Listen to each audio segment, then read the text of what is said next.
line screaming like a siren at night. Red and blue shouting, nobody's right. Smoke in the streets, truth under attack.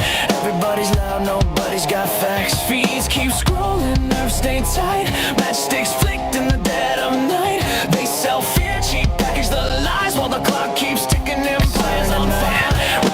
Can't sit quiet while the world's on edge. Lines in the sand, standing on the ledge. No script, no leash, no polish, quiet. Just a voice in the dark and a spark to the wire.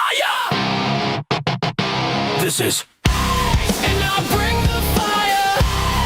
Gonna light it higher. No filter, no fear, I say it raw. Strike the match, let it burn through the fog. This is and I'll bring the fire. And I'll bring the fire. Everybody's selling truth like a brand, buying opinions they don't understand. Talking in circles, screaming online. Keyboard courage, borrowed spines. Yeah, power plays dressed up as peace. Same old wolves with different teeth. But silence is loud when the house is burning. And the fuse is short, yeah, it's still learning. I don't dance for the left or the right. I stand in the heat, I stand in the fight. No strings, no chains, no manufactured choir. Just gasoline thoughts and an open lighter. This is and I'll bring the fire. Gonna light it higher. No filter, no fear, I say it raw. Strike the match, let it burn through the fog. This is and I'll bring the fire. And I'll bring the fire.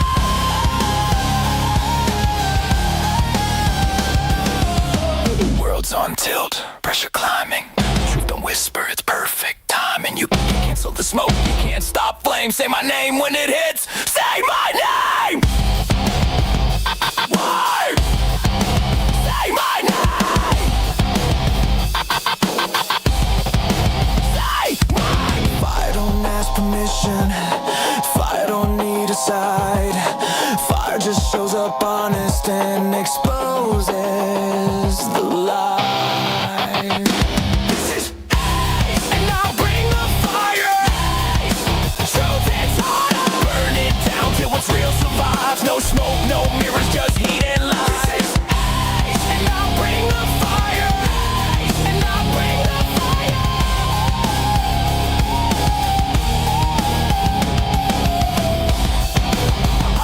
American fire.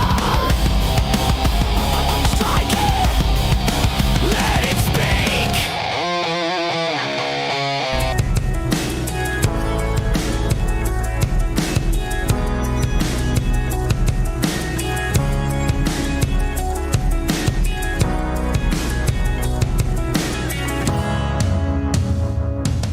Hello, you beautiful people. It's Hump Day Wednesday. Whew, but not a hump day and flippin' politics. My God, last night was wild. Are you guys ready to get into it? The commies have taken over the Democrats and they are proud, loud, proud, and gross, ugly. It's not pretty, but I got to tell you guys, this is a sign. It's, we're going to talk about this a lot today, that this is actually the worst thing that could happen to the Democrats and the deep state. They've lost control of their crazies. The crazies are taking over, and that only means it's a sign. You get more rabid the more trapped an animal is. And so we're going to go through that, and I'm going to already show you the signs of panic and victory coming as a result of what happened last night. Unfortunately for New York, it's going to be a long haul, but for America, it's going to be much better. We also got all kinds of stuff going on. Trump going back and forth on the SAVE Act with Congress, fighting Congress. Oil is dumping. There were major Antifa arrests, shooting a warning shot to every protester, every Antifa, every deep stater, every idiot willing to take $15 an hour from George Soros to do dastardly deeds. Major warning shot to them, and that's absolutely massive. And then we all, of course, have to update on what's going on with Iran. And Scott Bessent giving us some major insights into what actually occurred because of the Iran war. And it, guys, I got to tell you, it proves everybody who's been following this channel and places like Promethean Action that we were right all along. And finally, we got a Grifter report to tie it all up, because Tucker Carlson went on Alex Jones, and it went just as you would expect, wildly insane. These people are nuts, and they don't care if you know it, if you see it. So, gonna cover a lot today. 5 main segments, so buckle up, get ready. We have much to get to. So if you don't mind, hit that like, that's subscribe if you're new. And let me say hey to the Chizat. We'll start over on the Rums today. Rumble, we got Maui Jimbo, Blue Peahen, Pixel Snap, Aloha Patriot, and let's see. Am I missing anybody? It doesn't look like it. All right. And then here on YouTube, we got Golden Code, numero uno today. Pat M, Henry Perez, Nick Majors, The One, What to Do, Aiden Scotland, Christina, Rafe, Cassink, Threads of Hera, Linda Telly. I went with the Scotland for Aiden and Noah. Got stuck in it. I got stuck in the Scotland. Dixieland Delight, Kev the Tech, Marco Sanchez, Stephen Kotzman. I'm terrible at this, and I know the Scots are going to hate me. Ramona, Beef Rock and More, Eric Brumbog, MFN Tango, Living Positive. Oh, it's just too fun. Foundation Preacher, Amon Dolafont, Motley Cruel, Come Take 'em, Dad Bod Todd, Ray Sandoval, Inspire Peace, Francis Riley, Sniped Your Head, Just Jess, and so many more. Sorry if you don't get a shout out today, guys. I can't do everybody. It would take me forever. And we just can't do that. But anyways, we'll get into it in just a second. Everybody in the chat, appreciate you. Please feel free, light up the chat, tag me if you have questions or comments. Even disagreements are welcome. Just don't be a dick. We knock out the trolls. The moderators will find you. I will find you, and I will ban you, because I believe in free speech from our government, but not in my house.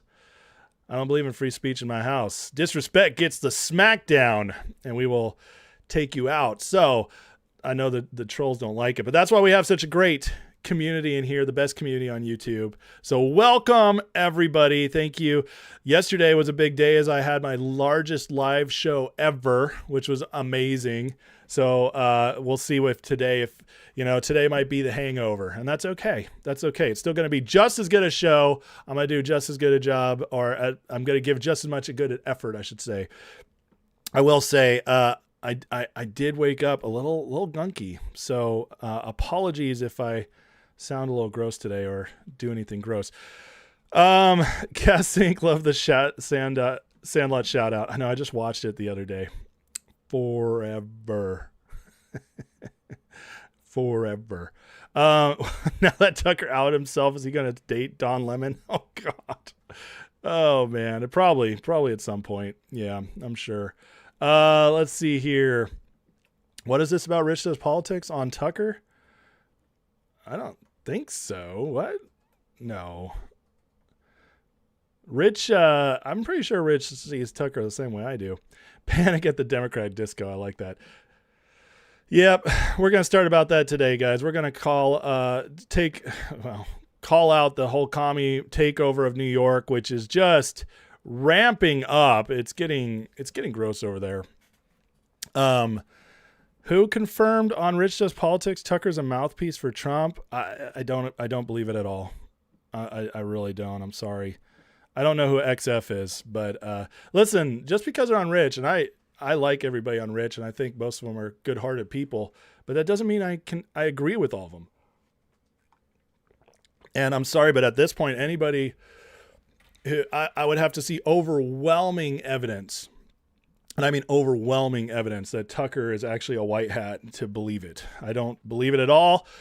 I don't believe there's an entire white hat operation going on with all these influencers. I just don't believe it. I actually think they're assets of City of London, intelligence agencies. And let me tell you why. Because if there was any benefits to what they're doing, I might agree with it. But there's zero, zilch, nada, not one. And listen, I think Joaquin is a good dude. And I have nothing against him. I've never met him, but I listened to some of his stuff. I think he's really off on the whole Thomas Massey, Tucker Carlson type stuff. I think, if I'm going to plant a flag, if I have to pick a side, I'm on the side of Tom Luongo, Susan Kakinda on this, that these guys are complete total assets of the deep state. And something would have to find, I'd have to see something that proved there's any benefit to MAGA at all by Tucker going off and going crazy, by Candace going crazy, Alex Jones going crazy. I don't see a single benefit at all. None. Except for maybe you could say it made us stronger by weeding out some of the crazies. But that's not enough, right? That's not enough. So I did not watch that one with Joaquin, but I would say, listen, man, I just severely disagree with you. Also, there's a few that think Joe Kent is a good one. I think Joe Kent is a total fraud. And I'm going to be honest, like I have stuff today that, we're going to have to talk through some stuff about Tulsi Gabbard that's already coming out, which is interesting. And, but we'll get to that later. So, I think some people who really, anyways, we'll talk about that more in the Grifter Report. I just don't think there's anybody who is, any way, shape or form that Tucker is a good guy right now. Remember, we have text from Tucker back in 2020 that he hated Trump. So, I just don't see it. Courtney says, I think the benefit is to get people who weren't on Trump train to come to America first without realizing it's Trump policy. But that's the thing. I don't agree that Tucker is telling us what America first policy is. I don't agree that Tucker or Marjorie Taylor Greene, these people who are claiming America first, I think they're lying. I think Nick Fuentes, I think they're trying to co-opt our movement and destroy it from within. And the track record for these people is terrible. It's terrible. JD hated Trump, but he has a much different story, and his transition makes much more sense. Tucker hated Trump after the first term. JD hated Trump before the first term, before he knew. That's a big difference to me. I'm sorry. It's a big difference. I don't like the whole, just hating Trump alone at once. I hated Trump. I thought he was a joke. So I can see JD's point, but then the first term happened and JD says he was awakened. Well, guess what? So was I. And, but Tucker, he said it after Trump left in the first term. That's a big difference. I'm sorry. We cannot equate JD and Tucker. And listen, guys, before we get started, I just want to address, I put my clips out there and my videos and man, I get the craziest stuff on JD Vance. And you know what? If you have misgivings about Vance, that's totally fine. Everybody's allowed to. The world we live in is not cut and dry as far as what's presented to us. We don't get all the information. If I'm wrong about JD, I'll admit it. As soon as there's evidence. But the problem is that what everybody throws at me is just not evidence. What everybody throws at me about JD, it's all hearsay. It's all, well, they knew this person, or it's guilt by association. And that is just not a thing. I'm sorry. It's just not. You do enough research like I have, and you just realize, if you do guilt by association, then everyone's guilty and there's no good guys ever. If you do just throw stuff out there that this, I heard this. It's like somebody was trying to tell me that JD's movie was created by Obama because it was on Netflix. No, that's not true at all. It was greenlit by Hollywood in 2017 before Obama's deal with Netflix.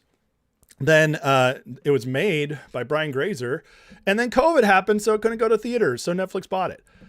I'm sorry, not everything on Netflix is Obama. Obama has a production company that puts stuff on with a deal with Netflix. See, it's like this kind of stuff. It's like, once you research it, you're like, are you serious, guys? Are you going to give me anything real? Do you have anything? I still have yet to see anything about JD that is cut and dry. Like, here is proof. We can't trust him. Whereas, like, I have plenty of stuff on Rubio, and yet I still believe Rubio's turned to MAGA. Like, he's had an awakening. But Rubio has a much worse track record than Vance. So, I'm just saying, guys, this is the kind of stuff that, like, I follow the evidence, and the evidence is not always out there. There's not always enough evidence to know for sure. So my opinions will change as more evidence is introduced. But I'm not going to jump onto something when there's not enough evidence, especially when the people who bring it to me just, like, they either don't know what they're talking about or they're outright lying.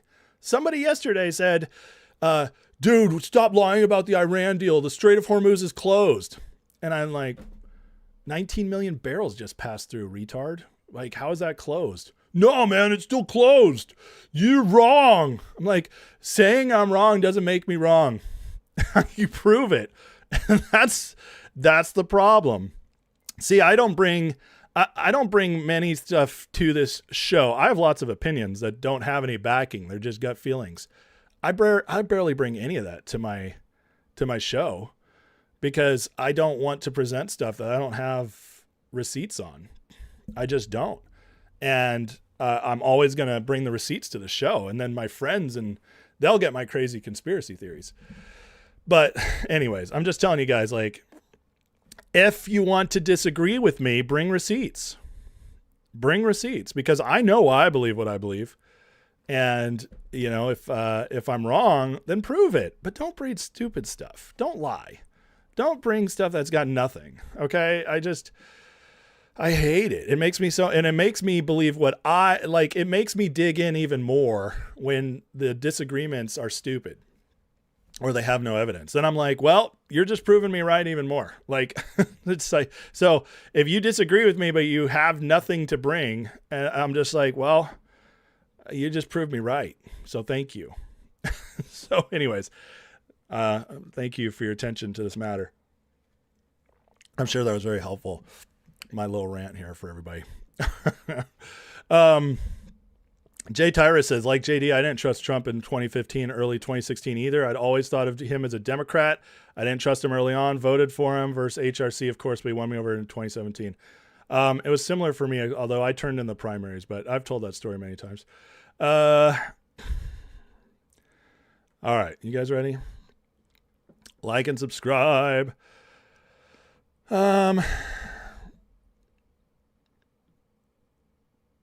Ghostface says, I hate Trump. It's a fool. He doesn't know what he's doing. You can't trust Iran. And the next statement, Iran said the strait is closed. U.S. military failing. What? Are you saying you actually don't like Trump, or are you saying that's what Iran says? Because, yeah, you can't trust what Iran says. Anybody who thinks Iran's a fool is an idiot. I mean, sorry. Anybody who thinks Trump's a fool is an idiot. Yeah, you're allowed to change opinions.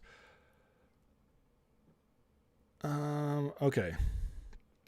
Daniel Strang says, I don't understand how Tucker specifically has compromised Vance. Tucker was associated with many conservatives for years. That doesn't make everyone that knew or like Tucker controlled by him. And here's the deal. And then we're going to get into it. Okay. Because Trump is a force of nature, and he wins people over all the time. Rubio was a neocon. Now he's MAGA. We've seen it happen with quite a few people. RFK was a Democrat, thought Trump was crazy. Now he's super MAGA. Tulsi, it goes down the line. Vance is young. He was in the spotlight. And yes, Tucker was getting close to all of them. He got close to Don Jr., got close to Charlie Kirk, not that close, but, associated with him. And he got his way in with JD Vance. Does that mean JD Vance is controlled by Tucker? Does it mean he's controlled by Peter Thiel? No, none of that we don't have evidence of that. Also, we have that maybe he was influenced by them, and now it's completely possible that since he's VP with Trump and he's seeing the results, he's like, oh, I'm all in. These are all possibilities. And that's the thing. Like, once you set yourself in and lock yourself in to these opinions when they don't have any evidence behind them and you're just guessing which way things will go, you just don't know what you're talking about. JD Vance might have, he has connections to Tucker, but he also was very close to Charlie Kirk. So you guys tell me Charlie Kirk was compromised now? You can't have it both ways, can you? No. Or is it possible JD Vance is a nuanced person who might have been duped by Tucker a little bit and now sees the light? Or maybe when he worked for Peter Thiel was very nice to him, and maybe Thiel wanted to use him, and JD hasn't played ball, and that's why Thiel's run off to Argentina. We don't know, do we? We don't know. So when people act like they know, that's why I'm like, you don't have any idea. So I just go with the evidence, and the evidence is that JD Vance has been amazing. He's been the best VP maybe ever. And I'm going to ride with that until proven otherwise. So, okay. All right. We got a lot more to go. Yeah. His dad was CIA. Tucker's dad. Bad news. Okay. You guys ready? You guys ready to get into it? Let's talk about the rise of the commies.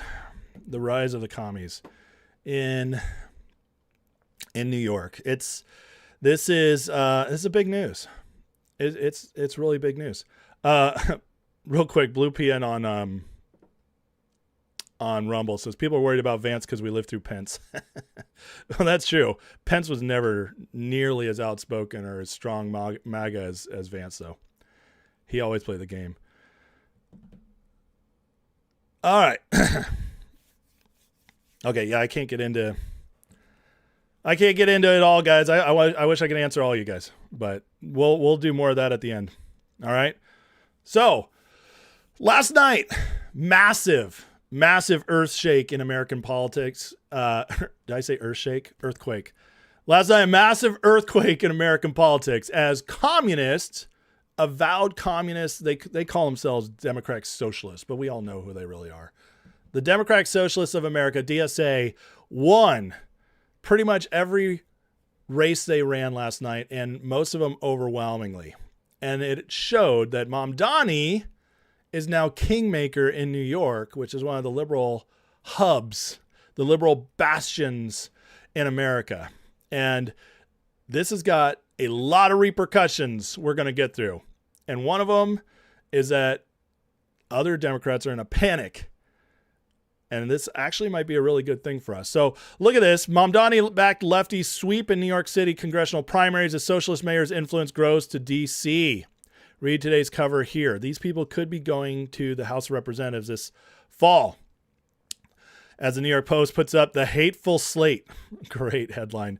3 Israel cop and private property hating Mamdanites win Democrat congressional primaries. Bill Malugin reports, breaking, Represent Espaillat concedes he was the head of the Hispanic caucus and the Democrats. Mamdani-backed socialists have officially gone 3 for 3 and won all their respective Democratic primaries for U.S. House in New York tonight. Their positions are some of the most extreme and far left Democrats have seen. Daria Liza Avila Chevalier, abolish prisons, abolish ICE, abolish borders, defund the police, and all deportations are wrong, including for violent criminals. She's called the U.S. an effing disgrace and said in a prior social media post, I forgot to get napkins, so I wiped my hand on the American flag behind me. Claire Valdez, grant citizenship and voting rights to illegal aliens, use taxpayer funds for all transgender treatments, and eliminate private health insurance. Brad Lander, New York 10, abolish ICE, forgive student loans, expand the Supreme Court. Mamdani gets a clean sweep. Bad night for Hakeem Jeffries and big questions for where the Democratic Party is heading. And here you go. She's the wipe her hand on the flag person. Crazy. These people are nuts. Mamdani endorsed Aber Quas won the Democratic primary tonight for a state Senate in New York. Here she's saying 9/11 was America's fault. This is who they're electing. And so and finding that the system of capitalism and racism and white supremacy, etc., have all, and Islamophobia have all been used, to colonize lands, right, to take resources from other people. And so this is a long trajectory, and we're just seeing the manifestations of that continuation, right, with 9/11. And so a lot of times when people are asking us to respond about, attack, right? If you look back, like historically, right, you know, a lot of us come from lands that were colonized, lands where wars are being waged, right? A lot of times because of U.S. policy or the policies. You can just hear it in her voice. These people are not smart. They're stupid. They're completely brainwashed. Whether it was the public school system, their homes, their you know, college institutions, wherever they were. But you could just, it's all talking points of nonsense. But this is what happens. This is what happens when you breed these people. And unfortunately, the truth is that the Democrats created this. This is what they thought they wanted. They thought they could control it. And now it's getting out of control for them. Ryan Godersky reports 3 DSA candidates who won yesterday weren't born in New York, weren't raised in New York, and never created a job outside of campaign staff in New York. That sums up the DSA. Here's Harry Enton breaking down what's going on in the Democratic Party. Well, among Democrats themselves, the Democratic Socialists of America have a higher net favor rating than the Democratic Party does, at least those who are members of Congress. I mean, just take a look here. Dem Socialists of America, plus 17 points. Democrats in Congress, plus 4 points. No wonder that Dem Socialists are getting nominated across the political map in different primaries because, simply put, they are more popular than the Democrats currently in charge. Okay, I'm just thinking back to when I was sitting here and Zoran Mamdani was sitting there when he was running, and I asked him about capitalism. Yes. And he had no problem saying that he had real issues with it. Okay, he wasn't afraid to say it. By the way, he ended up winning. It didn't hurt him. How do Democrats today view socialism compared to capitalism? There's a reason why it didn't hurt him, and that is simply because this is one of the biggest political changes I've seen during my lifetime. Match up socialism, capitalism among Democrats. You go back 16 years ago, 2010, capitalism and socialism right there, favorable rating, 51%, 50%. Look at it now. Socialism clearly in the lead among Democrats. 66% of them view socialism favorably, just 42% view capitalism favorably. No wonder Mamdani had no problem blasting it. Which is fascinating because when you look at races coming up in New York, you've got a big one up in the Bronx. And you've got Zoran Mamdani endorsing a Democratic Socialist. Hakeem Jeffries not going with the more traditional incumbent. So there are two big races involving Democratic Socialists coming up in New York that Mamdani's endorsed. Tell us something we don't know. I'll tell you something you don't know, and that is that the Democratic Socialists are likely to win one of those races. They won them all. But as Harry's showing you, that this rise has been happening in the Democratic Party, and we're just finally seeing them absolutely embrace it. Now, some people are freaked out about this. Some people believe this is terrifying. This is growing in America, but I'm going to argue the opposite, and I'm going to show you why here in a minute. But the reality, though, is we've known they're communists. We've known they're socialists. And I always say communists because socialism is communism light. It's like the nice way of saying communism, but it always leads to communism. That's what it does. And the distinctions are very small. And a socialist will fight me on that, but I don't care. I'm right. And it always leads to communism. And communism, going back to the early 1900s, late 1800s, when it really started becoming a thing, is a major aspect of how the deep state likes to control. Because if you get the people on the dime of the government, you get the government massively huge, it becomes a bigger surveillance state. It takes control of everything, the means of production, limits your ability to do business. It's also an easy way to kill people off, as we've seen in Russia, where 40 million people starved, or in China, where 50 million people died because of communism. We've seen their tactics. We know exactly what they do. This is what they want. It fits all their agendas: depopulation, full control, surveillance, control of currency, all of it. And so it's no surprise then to find out that the Democrats, who have been controlled by the communists for quite a while, but have been hiding it, well, the crazies that they have been utilizing, that they've been controlling, that they've been trying to keep under but still use for their purposes, they've lost control. And I don't think that's the worst thing in the world, but it is interesting, and we'll talk about that. But here's Speaker Johnson in response. You saw the result of this latest, these primary elections for the Democrat Party. The headlines this morning say it all. I've got a collection of them here. Socialist earthquake, one of them said. Mamdani candidates sweep New York House races. These are socialists. These are Marxist in their ideology. Next headline, Mamdani hails new chapter for Democrats, one of the Chiron said this morning on the news. Hakeem Jeffries, my counterpart, the Democrat leader here in the House, was booed at some of these return parties last night. Let's talk about Hakeem for a minute. He is a House rep from New York. And the word is that Hakeem cut a deal with Mamdani and said, Mamdani, basically, don't primary me and I won't fight against your other people. So in order to stay in power, because Jeffries, what we just witnessed means that Jeffries would have lost if they primaried him with the DSA guy or gal.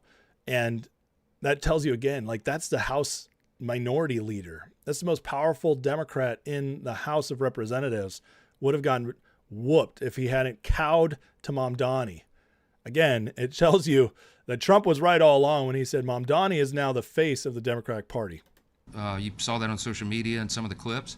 When he was being interviewed on the screen, the crowds in New York, in his own backyard, in the Bronx, in one of these districts, were booing him. And they shouted, "You're next." Hakeem Jeffries has a tall task ahead of him right now. He's got to go out and somehow make a credible pitch to Democrat establishment donors that that's a good national investment right now. That's a tough one to make. He has just proven that he cannot even hold the line in his own backyard. How can he possibly defend against the Marxist march around the country in these other districts? This is not your father's Democrat Party, as we say all the time. Last night, among the incumbents who lost, Adriano Espaillat, who's chair of the Democrats' Hispanic Caucus, Dan Goldman, who was mocked for his Jewish heritage in a coffee shop in New York and maligned online because of that. The Democrat Party, the socialists, the Marxists, have nominated some of the most radical candidates to ever run for office, and they're running for Congress. The insurgent left is on the rise. I was reminded all last night and this morning about the warning, the admonition from the... To me, this is just more proof that the deep state is freaking out because they're losing control over their own people. Donald Trump posted last night, Mayor Mamdani pulled through 3 solid communists and has received loud and universal applause from the fake news media. Congratulations, Mr. Mayor. I went 16-0 last night, helping to elect wonderful American patriots. Media doesn't say a word. Over the last 2 years, my endorsements netted 259 primary wins and almost no losses with zero media attention. And he followed it up with, America the Beautiful will never be a communist country, is what he posted at 2 in the morning last night, showing that Trump was paying attention. But also, I think he's trying to give us some shout out here, some messaging that we don't have to worry. He says communists are winning in badly failing blue states. Many communists running in these states, votes seem to have them doing quite well against each other. Bad news is history has conclusively shown that downtrodden states they'll soon be running will only get worse. MAGA. And just a little more background on these people. The founder of Quad organization stated intention to undermine and eradicate America through the use of violence in America. She's now the Democrat nominee. And here is some of what they're, again, Democrats can't hide anymore. They've hitched their wagon to these people. It says this action, first of many, we won't stop until the university fully divests from forms of settler colonial violence. Divest is not incrementalist, nothing short of the total collapse of university structure and American empire itself. Undermine, eradicate America. We act in full support of Palestinian resistance. To translate the resilience of Gaza, unrest and violence in America, these people are crazy. But here's where it starts getting interesting. Stephen Miller calls it out, and then we're going to watch the Democrat freak out here in a minute. Look, we used to have a country, you could pick what time period, maybe say the 1980s with Tip O'Neill and Ronald Reagan. We used to have a country where you had a center-left Democrat Party, really a center, I would say a center to center-left with many members who were actually center-right. These were called Reagan Democrats or Blue Dog Democrats. So that was the spectrum the Democrat Party lived in, from center-left to center-right. Then you had a Republican Party, right, a conservative party.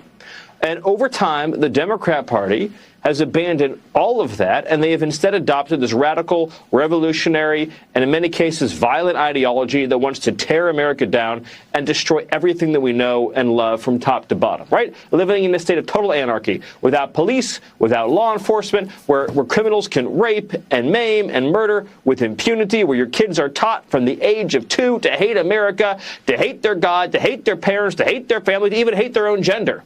That's their agenda. And no, you cannot have a middle ground with that. Ultimately, what President Trump is doing and what he is leading is an America First movement that says we need Democrats to come vote for us to leave that insanity, because ultimately that's just a death knell for America. I love that clip because it tells you, remember, Stephen Miller is Trump's most trusted advisor.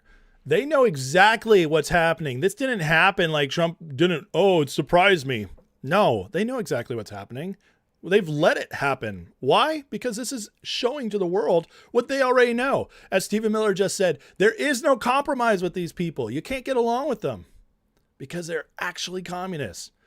And what he's doing is the few people still left in the Democratic Party who vote Democrat who aren't insane. They just think they haven't woken up to the fact that the actual Democratic Party is now crazy, that they've gone full commie. This is part of that awakening process. More and more real Americans will wake up and they'll just choose common sense. Stephen Miller just basically told us they know this. They're watching this. They're letting it happen. In New York, allow it to be the proving ground, because what is it? New York's our largest city. You can't ignore it. Everyone will know. Even the people in, Washington State will know. The people in Missouri will know. The people in Illinois will know, because it's New York, and they're going to watch it crumble over the next few years. But we gave them what they asked for. We didn't force anything upon them. You gave them what they asked for, and now people are going to see the results of that. We got Ben Domenech giving us a little breakdown as well. Yeah, Ben, I agree with Matt, but I think it's a drag on the Democrat Party, because these characters become a talking point in races in Texas, in races in Colorado, in races in Georgia. I'd tag all of these candidates with the words of these communists in New York. They're not socialists. They're not progressives. Government-owned grocery stores, etc. That's Commieland. One of my favorite things about you, Laura, is your profile that you had back in the day from one David Brock, where you referenced the fact that you had spent your previous year fighting leftist communists in South America. And I certainly approve of that. In El Salvador. Yes, in El Salvador. So here's the thing. These people are crazy. They are crazy. They want to burn down everything that makes America great. They also want to burn down, by the way, everything that would pay for the different things that they want about America. You look at the billionaire tax in California. It's like you want to destroy the very thing that you're also asking to pay for all of these different, unicorn fart kind of things that you're offering to the American people. And look, when it comes to these candidates, I think that they're terrible. I think that they're trash. But I also think they're honest. They are actually where the Democratic Party is today. He nails it. So it's all going to fall apart on them. But here's the thing. These are the Democrats that are finally being honest. And that is why I think this is ultimately going to be a good thing, so people can see. Now, Trump doesn't seem too worried as he's trolling the guys who lost. He says, even though he tried unsuccessfully to prosecute me, and despite the fact he's a major slimeball, I feel sorry for former Congressman Dan Goldman. He's wandering aimlessly together with the former husband of great Kellyanne Conway through a large field of Democrat communists, trying so hard to find his way. A very sad finish for a man who has no clue and never did. Does Trump seem worried to you? No, it seems like he's having fun. Now, this is the tell. You guys ready for the tell? The tell is that the Democrats who have power, the Democrat consultants, the Democrats who understand how to win elections are panicking. And here's some of it. Jamie Harrison, he is a host of our Table Shore, former chair of Democrats. I say this with no ill will or animosity. If you hate the Democratic Party, then please don't run for our nomination. They're pleading with them now. This is pathetic. Don't use our resources. Don't rely on our volunteers. Don't use our infrastructure. Don't ask Democrats to invest their time, money, and energy in your campaign. Focus on building the party you support. In other words, stop trying to take us over. We can't handle this. You guys are going to kill us.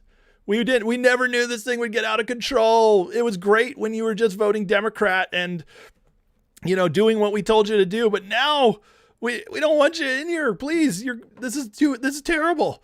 He says political parties aren't perfect. They're built by millions of people who knock doors, make calls. If you don't believe in the party, and don't ask its members to carry you across the finish line. Total, absolute panic. And if you doubt that one, here's the inimitable Van Jones. Well, New York City matters because the two most exciting left-wing candidates are here, AOC and Mamdani, but also this is the stronghold for the establishment, Schumer and Hakeem Jeffries. This is a. Did you hear what he just said? New York is the stronghold of the establishment.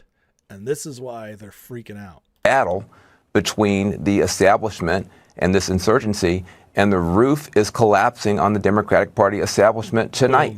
If Mamdani gets a hat trick, 3 out of 3, this is a new era for the Democratic Party. And you can't write off New York City because this is the place where both, it's the power center for the establishment and the insurgency. And they're going head to head tonight.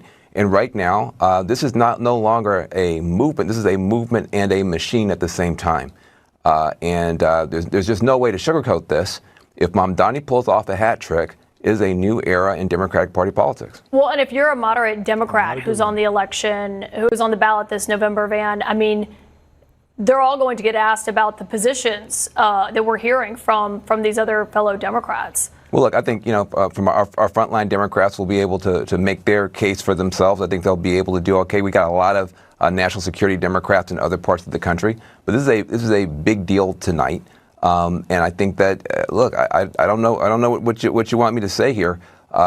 This is a straight up battle between the establishment and the insurgency, and the establishment is getting its butt kicked tonight in New York City. Van Jones is a commie. He's a hard, progressive left-winger who was the climate czar for Obama. He's super left. He is. But I'll say this about Van Jones. He understands the game. He hides it. He tries to come across as this moderate Democrat because that's how you win elections. That's how you beat the Republicans and dupe the American people. What Van Jones is freaking out about right now is that they were never supposed to be honest about it. It was never supposed to get out there. The truth was supposed to be hidden. We were supposed to slow roll it. And he is freaking out because he knows that what Obama and them did worked. It got elections won. It gave them their largest coalition ever. And even though they failed, when they had 60 senators, they could still barely get anything through, except for Obamacare. They failed, but they still knew how to win elections. And the problem now is that you can't win elections in America if you're a communist. Sure, you can in a crazy district here and there. That's not what I'm talking about. You can't get the presidency. You can't win the Senate. You can't win the whole House. And this happening leading up to the midterms has the Democrats freaking out.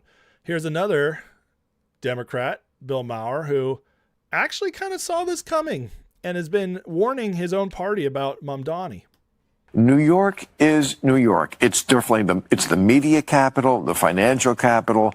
It is a bellwether like no other city is in this country. So don't tell me that who the mayor of New York is doesn't matter. Let me play devil's advocate for a second. Do you think, let's say, on the season? For those who don't know, that's Brian Tyler Cohen, who is a hardcore leftist content creator, gets a lot of views. He is all for this. Then this is the disconnect. Maher is the old school liberal Democrat. He hates Republicans, but he hates his own side and what they're becoming. He's smart. Maher's smart. He thinks wokeism is retarded. Maher's smart. Whether you like him or not, he's smart. This guy is a total absolute moron. And he's all in. And Maher's trying to wake him up and be like, you got to understand, this will kill the Democrats. But this guy's pushing back. So this is very interesting. He's the means of production. Do you think that the mayor, that one person, if he is a democratic socialist, do you think that he would have the power and influence to be able to, usher in socialism? He definitely has the power and influence to elect J.D. Vance or whoever is the Republican candidate next time. It is a walking commercial for the Republican Party nationally. The Republicans are going to... When you let the Democrat socialists And now they're actually calling themselves socialists. When you let them take over a major American city, this is what you get. The state-run grocery stores, which work so well in Cuba and the Soviet Union and Venezuela, just bad ideas. And again, this ugly streak, streak of anti-Semitism. Who's the most popular politician on the left? AOC? I don't know. One of, but who's Bernie? Bernie is Bernie is. I mean, he's not a capitalist. No, he's not, and he's also not president. He's not. He's Maurer nails it. Listen, this is the truth, though. Maurer knows, just like Van Jones knew. You can't. What did Maurer just say? They're calling themselves socialists now. He gets it. He's like, this will elect J.D. Vance or whoever is the presidential guy. This is, as he's put it, a commercial for the Republicans. He gets it. This is panic. This is them showing you that the ones who understand are like, this is not good.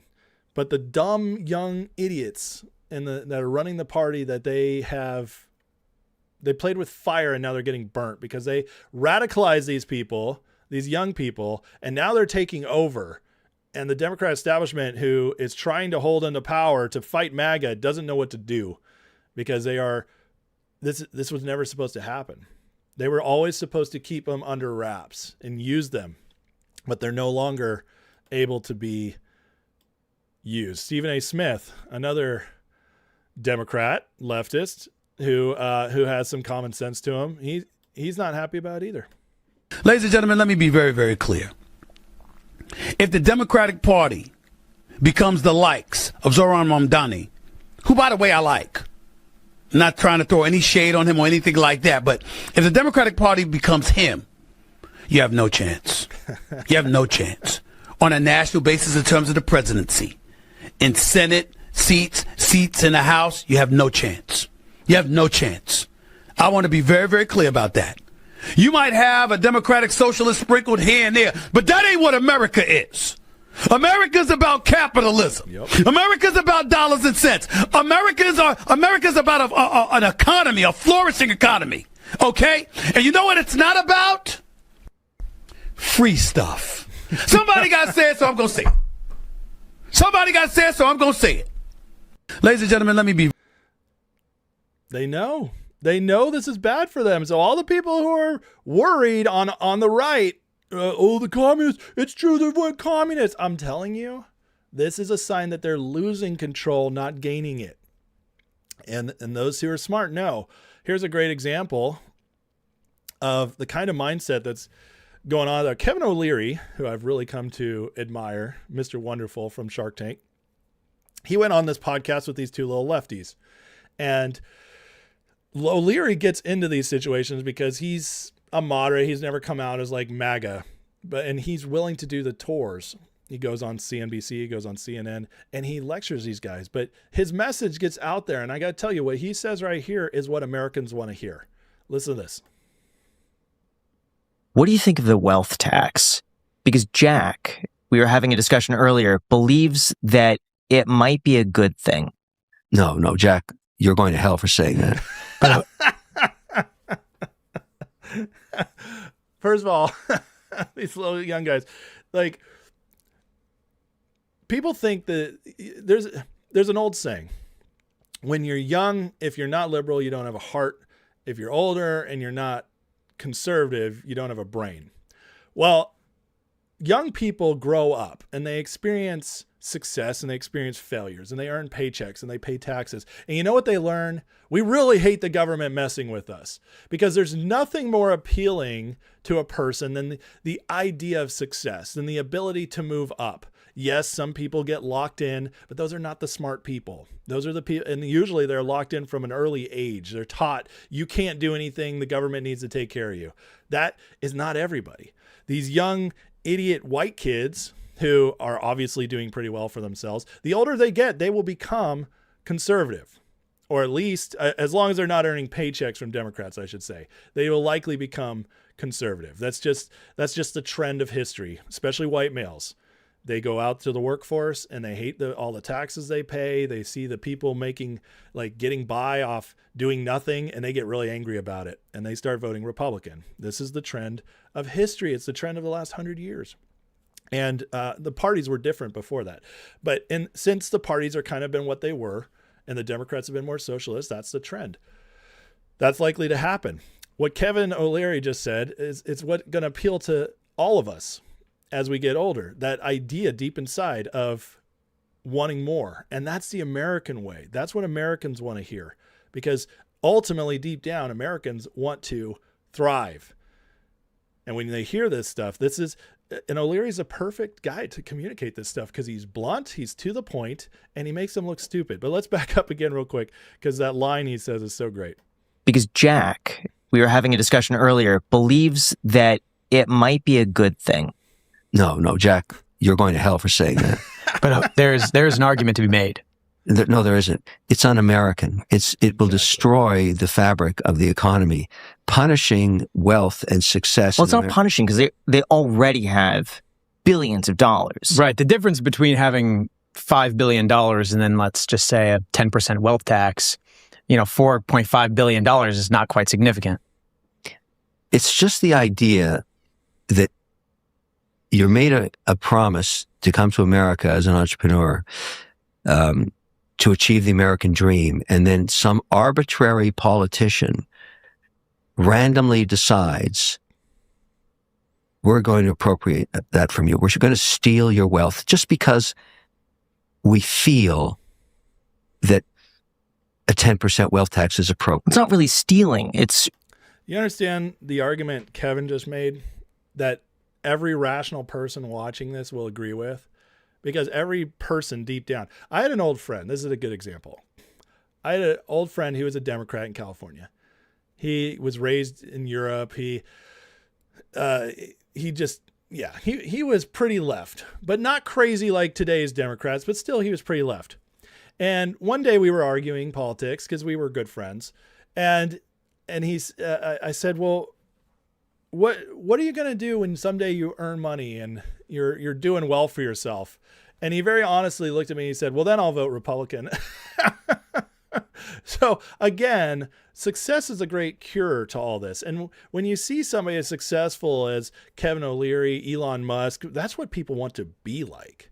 It's inspiring. It's aspirational. You want to be like that. And the more people try to take, sure, it might appeal in some sense when you're down and out or when you're young and stupid. But eventually that you overcome that. And the vast majority of Americans, I would argue, the other problem we're facing right now is the education system's so poor. Most people don't even understand what socialism is or what it leads to. We haven't been taught it anymore. We haven't been taught our history well. When you explain that, it's still in America, 65, 70%, 75% of people would say, no, I don't want that. I'd actually rather have a ceiling lifted off my head so I can go pursue my own wealth and success. And that's the thing. The messaging eventually breaks down. And I think this is just a great example of that. But Seth Keshel really nails it here. And Daniel DiMartino said, given the trend here, it seems like socialist anti-America candidate Chevalier will unseat Espaillat. What a sad, sad moment for the United States. Well, that's what a lot of people are saying. They're freaking out about it. But Keshel, who understands elections and registrations more than anybody else I've found, he's the smartest guy when it comes to understanding how people vote. He says this, what a great moment for America. People should be praying for more average Joe or first-of-a-kind rags-to-riches Democrats to be railroaded by these psychopaths. It will make them utterly unelectable in between the coastlines and may even cause Wisconsin to go Republican +2. Keep encouraging the lurch to communism. And this is what I've been saying for a long time here. It's that the more we win, the more radical they'll become. Because, as light grows, do you know what darkness is? Darkness is not... It's not a thing. The only thing darkness is the absence of light. And the less light there is, the more darkness there is. Well, as light spreads, the darkest places are the only places that stay dark. the places that are most cut off from the light. But you start noticing them more. And this is what's happening in America. We're winning. It's spreading. Being patriotic, loving your country is spreading again. It's becoming fun again. It's becoming cool again. We are living in the great summer for this with the World Cup, as all the Europeans are finding out, with July 4th of 250 years, with the whole UFC event, which is some proof of that. It keeps spreading. And what's happening is the darker places are getting darker. We're seeing where that darkness is, because they're having to hunker down. They're being exposed, and now they're being honest about who they are. And ultimately, that's a very good thing. This, my friends, New York lost last night, but America won, because America needs to see who the Democrats really are. And what happened last night, it proves we were right all along about them. And now they can't hide it anymore. And even the Democrats know it, which is why so many of them are freaking out. So, as Seth says, let all the communists come out. Be proud. Raise that sickle. Show me your work. Show me that you're a Marxist. Because when it comes into November, we will run to the right side of things. We'll run to the American side of things, and we'll reject this. And to me, it just means more likelihood we win big in the future. So, all right, hit that like and subscribe, guys. Thank you for watching this segment. I hope I brought a little hope to you guys despite all this.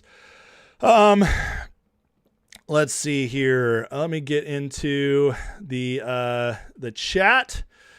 As always, guys, please, feel free to at me, and that's the only way I can really find it, is if you guys tag me, if you have questions or comments, or if you want to support the channel, you can always send a super chat, which is guaranteed to be read. We're going to get into the what's the trend towards the election right now with the economy, and with Trump had some major news this morning that we're going to get to about he's pushing hard again for the Save America Act, and he's throwing Congress way off. So we're going to get into that in just a minute here.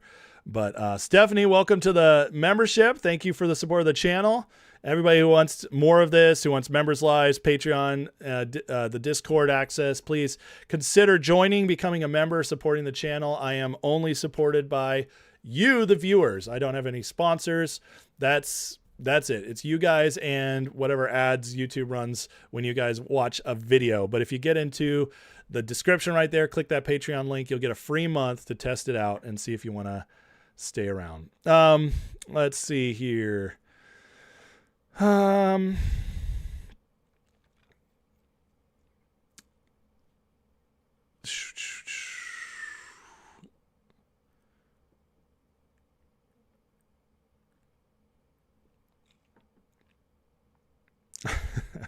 like the explanations of the versions, the difference between communism and socialism.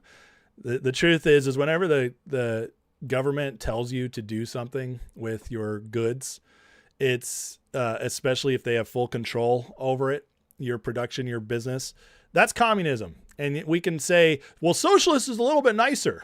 Socialist doesn't take as much. Okay, it's still communism. I've always maintained socialism is basically, it's just commie light. It's diet communism. That's it.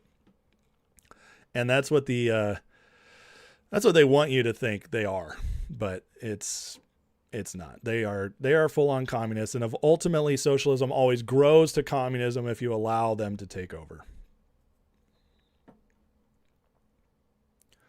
Let's see here. All right. Well, not many people tagging me, so that's fine. DJ says, gotta respect Mamdani and commies for their honesty and apparent transparency. So much better than establishment bait and switch. Well, yeah, it's exactly what we want, because now, guess what? We can say, now we can point to the Democrats and say they're communists. And when they say, no, we're not, we can say, well, you guys just took over New York and you're all communist. Like, we have that on our side. Look at the polls. They say you guys you choose socialism over capitalism. That's the thing. The more we have evidence on our side, the more we can convince the people in the mushy middle. Sniped Your Head asks, what's my favorite biblical parallel to times creating itself from biblical times like now? I think what we're going through is it's similar to in the Old Testament, some of the kings that came in that reformed Israel. That's kind of what we're dealing with a sprinkling of like David's situation, where David was the king of war who fought for Israel, and he fought against a corrupt establishment himself and King Saul. And then when he got in, he built Israel with strength, and then turned over that amazing Israel he'd built to Solomon. John Den 4600 says, General Holt said Candace's crazy research into Kirk's wife is actually uncovering related Butler shooting deep state connections. I have no idea what he's suggesting. I'm sorry, John. I don't know. Super chat from Big Chungus, $5 super chat. Thank you for supporting the show. Says, remember when the left used to be for tariffs, border control, protectionist economic policy, actual workers' rights? These people are a joke. Yes, they are. I do remember that. In fact, even in the 90s, we have Hillary Clinton saying she's for tariffs. We have Bernie Sanders. We have Obama. Yeah, they actually used to pretend that they cared. They used to actually keep some of their policies from the 60s and 50s, and then they just abandoned all of them, and they showed us who they really were. And you know what I like to say is that with Trump, the reason he is so polarizing and the Democrats hate him so much is because he took all their good ideas and brought it and combined it with all the good ideas in the conservative party. So he took all the good ideas from both parties, put them in one party. And so the neocons and other establishment Republicans who are still holding on to the bad ideas of the Republican Party hate him. And the leftists all hate him because he took everything from them. And they got nothing left because MAGA has all the good ideas now, all of them.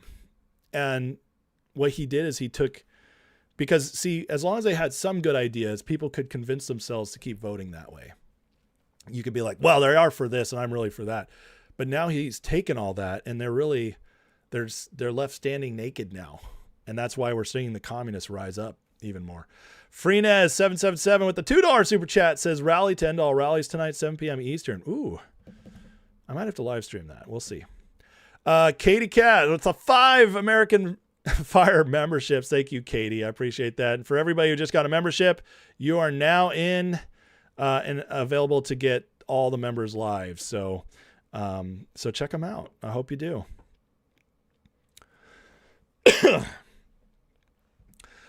Ilya says, socialism, communism, Nazism, Islamism, they're all essentially the same. They destroy your nation. Demonic possessed attempts to destroy nations.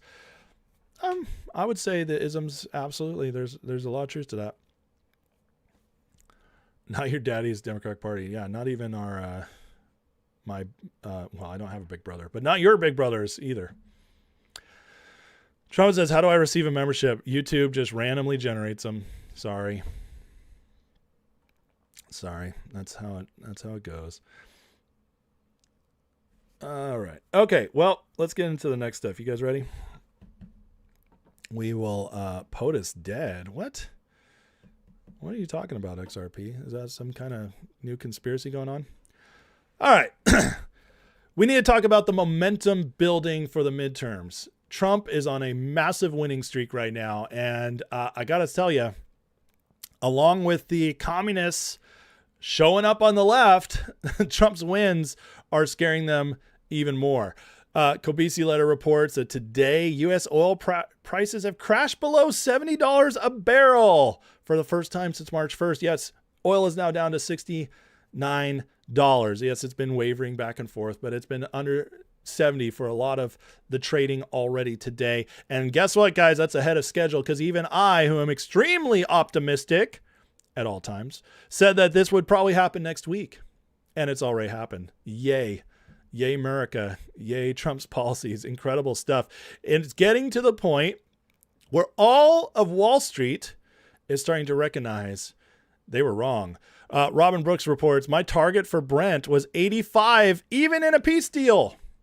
We're now 75 and falling fast. Well, now we're 69 and falling fast. Strait of Hormuz tanker traffic is normalizing rapidly, and the narrative shifting back to global oil markets are oversupplied in a hurry. We're headed for $3 at a pump. Well, yeah, we're headed for lower than that. I got to tell you guys that not only are we headed there, it's going to come fast. And these guys, all these pessimists, all these people who are projecting that what Trump did was more broken than we all knew, this just proves Trump was right. Again, it's funny how that keeps happening. Again, as I often like to say, if you want to be proven right 95, 98% of the time, just trust Trump. It almost always works out, as we're being proved right here. Trump last night touting this accomplishment, having a lot of fun. By the way, this Butler rally was great. Or not Butler, but this rally he went to was great. The average price of gasoline nationwide is down 60 cents a gallon just from a short while ago. And remember this. We had to make this detour. We had to go to Iran. You can't let them blow up the Middle East and then us, if that's possible. We would have gotten them before, but they would have blown up Israel. They would have blown up the entire Middle East. You can't let that. You want to see a bad economy? That's a bad economy. So, but remember that our oil in the middle of this conflict was less than it was for sleepy Joe Biden. And we're putting out a fire. Biden, Clinton, Bush, all of them. Barack Hussein Obama. Have you heard of him? Have you heard of Barack Hussein Obama? None of them did anything.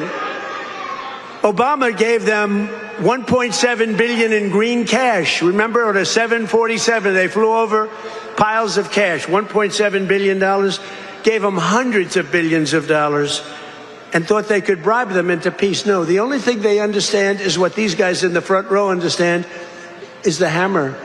Because if you look at what we did to their nuclear capacity with those beautiful B-2 bombers, that was truly a hammer. You can tell Trump's feeling himself again, and he's doing something the American people love. He's calling out the oil companies and the gas companies for not lowering gas prices as fast as oil's dropping. And right here he says, big oil companies are not dropping their price at pump commensurate with the sharply lower prices paying for oil. Those prices are dropping like a rock. In other words, customers are being gouged. I've instructed DOJ to immediately look into this. Gas prices better start going down a lot faster than what I'm seeing. Whoa! Warning shot fired. This is awesome. This is exactly what people want to see.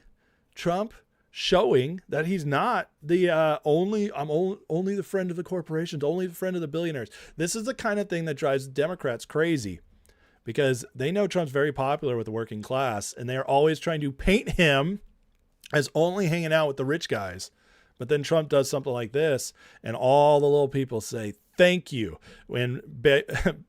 Because of this, don't be surprised if oil keeps dropping as it is right now. We see prices around $3 very soon. Yesterday was $3.35 here in North Carolina. I would not be shocked if it's $3 by the weekend, because again, things are dropping quickly. Hedge funds know what's happening. They're aggressively betting on lower oil prices. Hedge fund net short bets on Brent crude oil are up to 18 billion, highest in 10 years. That is a huge bet that oil is going to plummet. This figure has more than tripled over the last 3 months. Comes as hedge funds and institutional investors sold $7.5 billion of Brent crude in the week ending June 16th, largest weekly sale since April 2025. Short positions are 80% of total sales. 80% of Wall Street's betting on lower prices. Follow the money, folks. Follow the money. And just a reminder of how wrong these people are. All the liars. This is what they tell us. And this is why you cannot trust mainstream media. You cannot trust economists. You can't trust anybody associated with any of the major institutions in our country anymore. This is a perfect example. This is JP Morgan Chase. Our analysis suggests, this is from May 12th, a month ago. Our analysis suggests that oil prices should remain in the low hundreds for most of the rest of this year, averaging 97 for 2026. We're currently at $69. Crucially, the analysis does not point to quick normalization once the strait reopens, because your analysis is BS. You guys are idiots, or you're lying on purpose to make Trump look bad, to scare everybody. We can see it. It's very obvious, and I love calling this stuff out. Even assuming flows resume in early June, which they just did, it implies a market that stays structurally tight well in the second half of the year. Tell me again how I don't understand how this works. Trust Trump and you look like a genius. You look like a genius. I was calling this the whole time.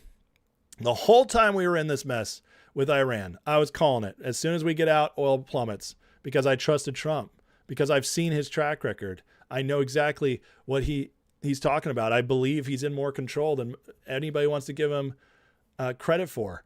This is these guys betting against Trump, scaring people, wanting people to vote against him, get angry.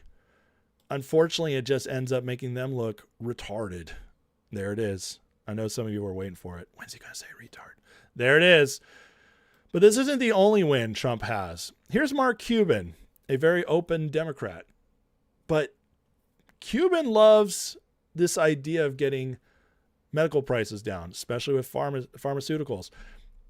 And he loves Trump RX, which means that Trump is bringing in another Democrat, similar to how he brought in RFK, to help tout something incredible he's pulling off. And this is going to wake up a lot of people, because there's a lot of people who love Mark Cuban and believe he's like some sort of guru. Listen to this. We'll work with Trump RX. I mean, it's incredible. It's stupendous. It's like the most incredible program ever. And so we're excited to offer them our API so that they'll be able to download our daily prices. So when they go down, everybody benefits. Plus, I like what they're doing with the MFNs.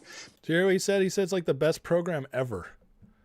That's high praise from somebody who is very anti-Trump coming into the election. Because as I mentioned in my comments, our brand drugs are more expensive because PBMs are involved. And with Trump RX and the MFN program, that allows manufacturers to work around the PBMs and work directly to patients. So I think it'll save seniors, it'll save everybody a lot of money. You think? Remember how I've said that Trump took all the Democrats' good ideas and partnered them with all the Republicans' good ideas? This is one of them. Trump is using the government, but smartly, in a way that is saving people thousands and thousands of dollars on their crucial medications. That is anti-Big Pharma. Because now Big Pharma is not profiting thousands of extra dollars on these pills they were selling to insurance companies. The insurance companies aren't profiting as much. They're not, all this facade of a system we've been in healthcare. This is a major facet of it that's being destroyed by the Trump administration. And Mark Cuban, to his credit, is open and honest about it. And again, this is only going to gain in popularity as more people are affected by it. If there was anything good about 60+% of Americans, 70% of Americans being on meds, well, it's the fact that they're all going to be affected by this. So at least we have that. Now, here's a huge win for the libertarian constitutionalist side of MAGA. Trump is now pushing for a national right to carry. That's big 2A win right there, folks. Massive. And this is the kind of thing that adheres people to Trump, makes them love him. Man, this is, you get the bubbas. Oh yeah, Trump wants this. I love it. I love it. More of this, Trump. Keep doing this. This is the kind of thing that wins elections. And by the way, he rarely announces stuff like this unless when he doesn't have a plan to start getting it through. Another thing that just happened was the housing bill got passed. And in the housing bill, we got a ban on CBDCs. This is interesting. This has been one of the big fears a lot of people have had. Now, let's talk about that and what's in this housing bill. In this housing bill, on June 22nd, U.S. Senate overwhelmingly approved the Road to Housing Act, and it just passed the House. Largely focused on boosting housing supply, cutting regulations, and restricting large institutional investors from buying more single-family homes. Tucked inside was a notable provision, a statutory ban preventing Federal Reserve from issuing a CBDC, but only through 2030. Here's the good. In 25 January, Trump signed executive order explicitly prohibiting federal agencies from establishing, issuing, or promoting CBDC. Fed Chair Kevin Warsh publicly described U.S. CBDC as bad policy choice. He doesn't like it.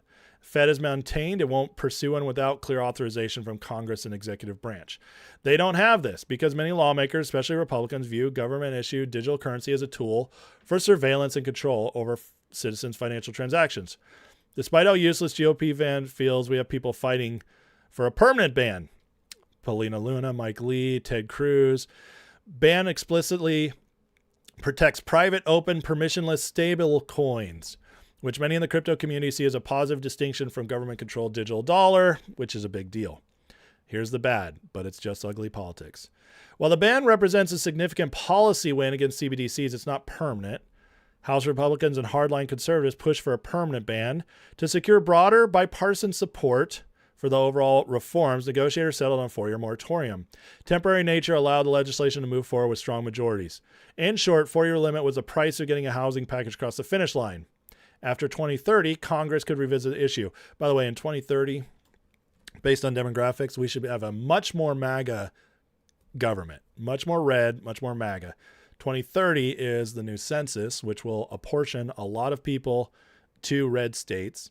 2028, I believe, is going to be a big landslide for Team MAGA, unless something disastrous happens. But the trend we're headed on will be very difficult for the Democrats to win in 28, and even more difficult in 2030 and beyond. So that's when we could get a permanent ban, much like Trump's tax cuts, which were only 8 years. Then we're going to phase out, and then because Trump and the Republicans were back in, we now have them permanent and even lower.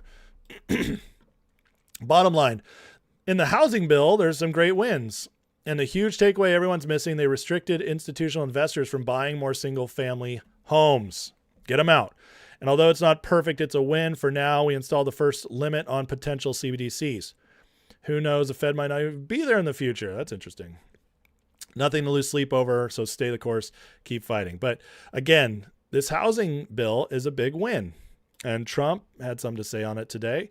Says the Elizabeth Pocahontas Warren-centric housing bill, which is of minor importance compared to lower interest rates, and even FISA, pales in comparison to passing the Save America Act. Wait a second. Trump's supposed to sign it today. That's what Americans, both Democrats, Republicans, and everyone else care about. Get the bad Republicans to approve it, or better yet, terminate the filibuster and approve it, and everything else Republicans have ever dreamed of. Democrats will do it in hour one, 100%. Republicans will feel very stupid if they don't do it first. I'll be watching with tears in my eyes. And then as they're getting ready to sign the housing bill into law today, Trump announced this. Today's housing news conference and signing is hereby canceled until such time as we pass the desperately needed Save America Act, which I consider to be a national emergency. Thank you for your attention to this matter. Now, it was passed with a veto-proof majority in the Senate. And what does that mean? It means that Trump, him not signing it, it'll still become law. It just takes a little longer. There's a temporary break until if the president won't sign off on it, then there will be a time that passes. I can't remember how many days it is. It might be 10 days or so. And then it just goes into law anyways, because it was passed veto-proof majority. So Trump can't stop this from happening. But what he can do is put on the show and get more people to notice. Just like he did with Bill Pulte. Bill Pulte's temporary. He can't be there forever. But he can be there like 6-7 months while the Democrats and the Republicans refuse to pass the Save America Act. You see, FISA's expired. Now Trump won't sign the housing bill. He is going to make it more and more difficult for even Republicans to get their little wins unless they pass the Save America Act. The pressure is going to keep mounting. And the question is, how much pain can the Senate handle from Trump? I think, you pretty much never bet against Trump. That's what I'd say. It's not that he's won every battle, but he's won way more than he's lost. And the Senate knows that, but they really don't want the Save America Act passed. We'll see. We'll see if they can handle the pain with Pulte in there, firing people, digging up the dirt on them as ODNI, with FISA currently expired and not in place. Yeah, the pain is going to keep mounting. And then Trump is just now trolling everybody. And this is just, again, this tells me that Trump's really in a good place right now. He's feeling himself. as he announces the president officially, FIFA president announces Trump will attend the World Cup final and hand the trophy to the winning team. So these most likely liberal Europeans or maybe some like Brazil are going to have to stand there and get the trophy while Trump hands it to him. It's pretty hilarious. I can't wait to see that happen. Trump calling out the Democrats running for midterms. And like I said, when Trump's having fun, you know he's in a good place. And this is him having fun. He says, isn't it strange the Democrats are running a man in Texas who looks virtually identical to Alfred E. Newman of Mad Magazine, and in Georgia they're running someone who looks like the twin to late great Pee Wee Herman. With these two horrible candidates, I don't know if there's a genetic tree, but certainly it's close. What do you think? In any event, Mike Collins of Georgia should easily beat Pee Wee, and Ken Paxton should beet Alfred E. Vote Republican and make America great again. And he's got the pictures next to him. I love this stuff. It's so great. So great. Again, here's more of Trump having fun. I think he knows. I think he knows the winning is just, now that Iran's over, you can see the lightness is coming back to Trump. He's starting to have the fun again. And I think he knows the way the midterms are going to turn out. Or at least is very confident. Here's a little clip from last night. Because she's a woman, that's a lot of weight. The mother, though, is screaming, darling, I love you, do it. And she gets over the weights, and she stays there. And then she gets him, and she gets him. And the mother's screaming, darling, I love you, darling. And the father's looking, saying she has no chance. And she's like this, you see it? Drops him, and she's like that. He's talking about trans people competing in sports versus women, the weightlifters. It's so funny, so offensive. I love it. This is one of the reasons he's feeling so good. As of right now, the Economist YouGov poll, far left poll, shows that Americans believe Trump won the war in Iran. Of course, Democrats don't, but they won't give him credit for anything. But you see the difference. 29% win in direction towards Democrats believe that Iran won. So it's plus 29. Republicans, though, plus 49 believe America won. That's the base. That's what matters. And overall, the people are on Trump's side in the war. That matters. And we're starting to see it in the overall polls. The latest, newest poll on Trump, again, polls by themselves lie, but trends don't. His approval is now up to 47%. That is actually very strong for this point in a second-term presidency. If that holds and we see it continue to go up, the midterms are over. They are over. Because if Trump is even close to 50% in the polls, it really means he's in the mid-50s, and it really means Americans are about to turn out and shock the world, because Democrats thought they had this in the bag, and it's all going wrong for them. Trump tweeted this out: "My real poll numbers are the highest they've ever been. Thank you." I don't know if he's telling the truth or not, but I can tell you that he's certainly painting the picture, and something must have come in for him to say this. And the road for Democrats is just very difficult right now. Dems have to go 48-4 in California to have a shot of holding the majority. So we'll see. It's this one right here.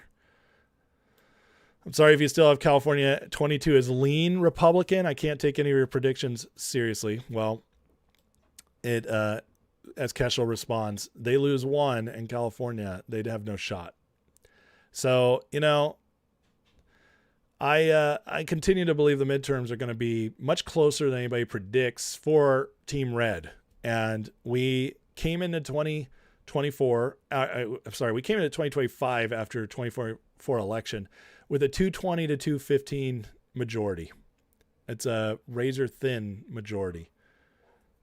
Right now, Republicans are predicted to lose. There's a blue wave. But when you actually look at the math, it's showing more and more that Republicans are very likely to actually hold, or if they lost, barely lose.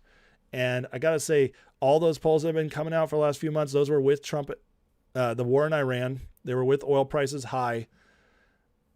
All that's starting to turn around. People are starting to feel better. And it looks like the predictions of a hot, fun summer are starting to come to fruition.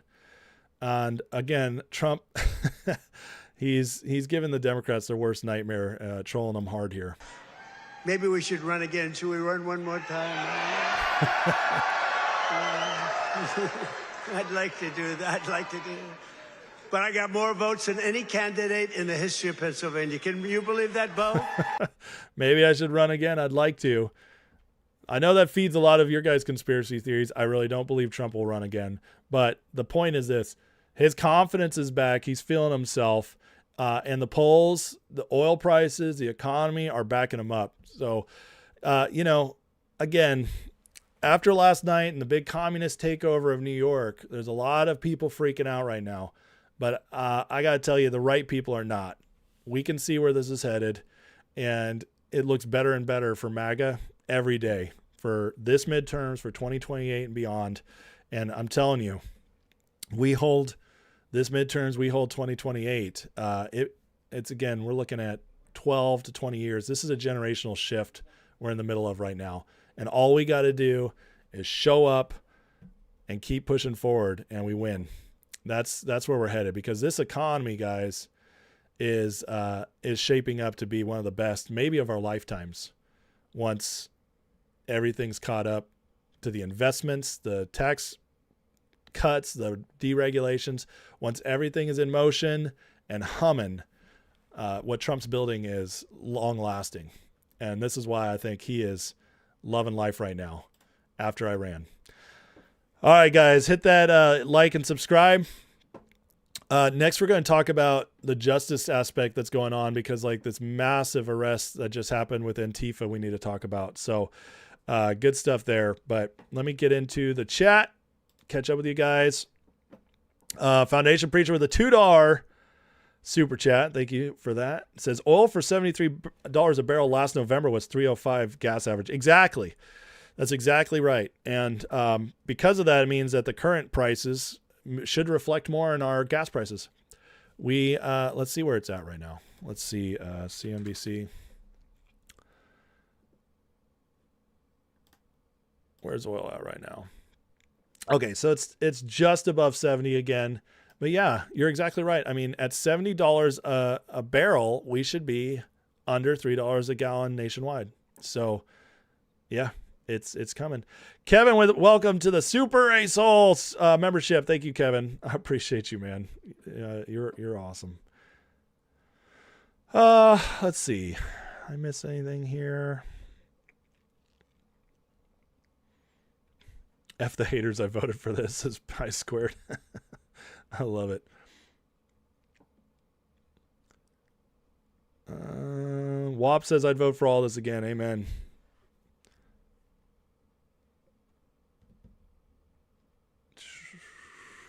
Going through the chat. If you guys don't mind, hit that like, hit that subscribe. If you do want to support the channel, please get into the description. Click that link for a free month to the Patreon. You can get into the Discord.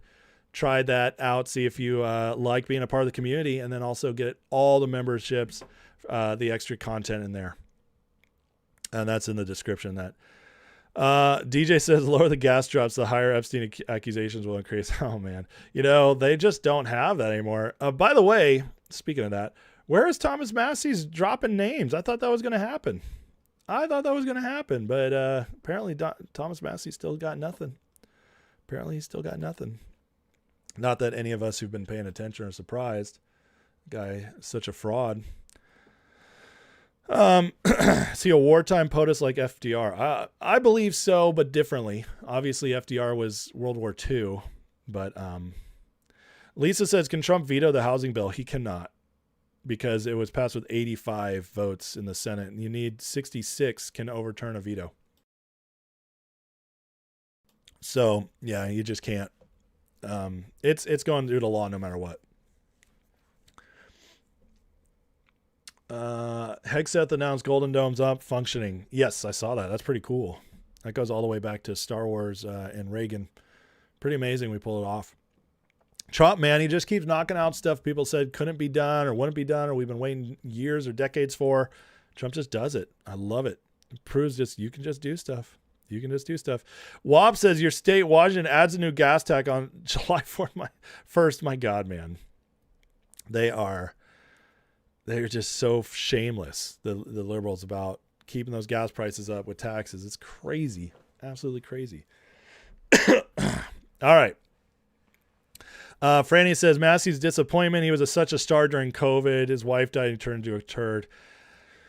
I mean, I would argue he was a turd even before his wife died, and that just maybe turned him loose a little more. But, it's not like everything he ever stood up for was bad, but even before his wife died, he's the reason Biden got his budget through. He passed it through committee. He was the deciding vote. So he was always kind of a fraud. But yeah, since his wife died, he got crazier. All right. For those who say the Trump administration gets nothing done, for those who say the Trump administration isn't bringing accountability, I got news for you. That the evidence is becoming more and more overwhelming that all kinds of stuff is happening, even if it might not be the names you're looking for. But look at this. The leader of Antifa cell members in North Texas were just sentenced to 100 years in prison. Not arrested, sentenced to 100 years in prison. That's a major win. For the terrorist attack on ICE facility, 7 additional defendants sentenced before 1 year anniversary of attack to a combined 450 years. This is the first sentencing of defendants affiliated with Antifa following POTUS's executive order designating the group as a domestic terror organization. Sentences handed down today make clear Antifa terrorists who attack law enforcement and federal facilities will face swift and uncompromising justice, said Todd Blanche. What a star he is. Their violent extremism has no place in our country. Department of Justice will continue to aggressively investigate, disrupt, and prosecute those who threaten law enforcement officers or undermine the rule of law. Guys, this is a major shot to all the protesters, to the deep state left, to the organizations trying to overturn our country. Because guess what? It was a lot easier for them to find people to riot, to protest, to attack back when they could pay them and say there's not going to be any consequences. But now the consequences are coming, and it's going to be a lot harder to convince somebody to go out and throw bricks when they could be facing 100 years in prison. Today's not a good day to be Antifa. Benjamin Song, 100 years. Marisuela Rueda, 70, 50, 50, 50, 50, 50, and 30 years. That's a long time in prison. And yes, of course, okay, they go, the time served. Listen, 100 years, even shaved off 30%, 70 years. So these guys, their lives are over. Their future is gone. All because they took that George Soros $15 an hour and decided to become domestic terrorists. This is a big deal, and it's just the beginning. And what this will do is make it so there's far less rioters and protests. The payment, guys, is just going away. And we're seeing this all over the place because the SPLC writers, Michael Hayden and Hannah Gase, are seething their comrades in North Texas Antifa terror cell, proven in court to be part of violent organized group. This is just the beginning. More will be sentenced next week, reports Andy No. Then they'll face trial on the state domestic terrorism and attempted murder charges. And calling them all out. But these SPLC people who used to be part of funding all this stuff, like all the white supremacist riots, they're very mad. And Data Republican comes out and says, would be a real shame if someone had direct evidence of Hannah Gase working with local Antifa groups as an SPLC Center Intelligence Project analyst. Interesting. I can't wait till those receipts are dropped. Listen, this is spreading. This is ramping up. The investigations that started as soon as Trump got into office are now starting to pay off. And we have more and more evidence that Pam Bondi, Kash Patel, Trump, this whole team came in, and it's not that they were sitting around twiddling their thumbs. They were building cases. That, my friends, is now quite evident as we keep seeing more of this happen. The indictments of SPLC, going after Antifa, the fraud arrests I covered yesterday, it is ramping up. This is awesome. It is clearing the decks. And by the way, once you clear out the bottom, the people actually actively causing all the trouble, stealing the money, trafficking, abusing kids, once you clean all that up, you work your way up to the top and the people who are behind it. And that's when you start getting the bigger names. But this is a great sign that we're working on our way there. And you can tell all the right people are angry. Here's Rashida Tlaib, the total fraud, squad member, total deep stater, says these sentences are a travesty and totally unjustified, but that's the point. Americans hate the fascist Trump regime. So the only way they could try to clean the power is brute force. This is not. Does this sound like panic or what? NSPM 7 is a grave threat to all of us, and more BS terrorism charges like this are coming. Well, glad they're coming. Thank you for telling us that. We're appreciated. Why would this be a threat to you? You think they're signaling? She just told you what's going to happen.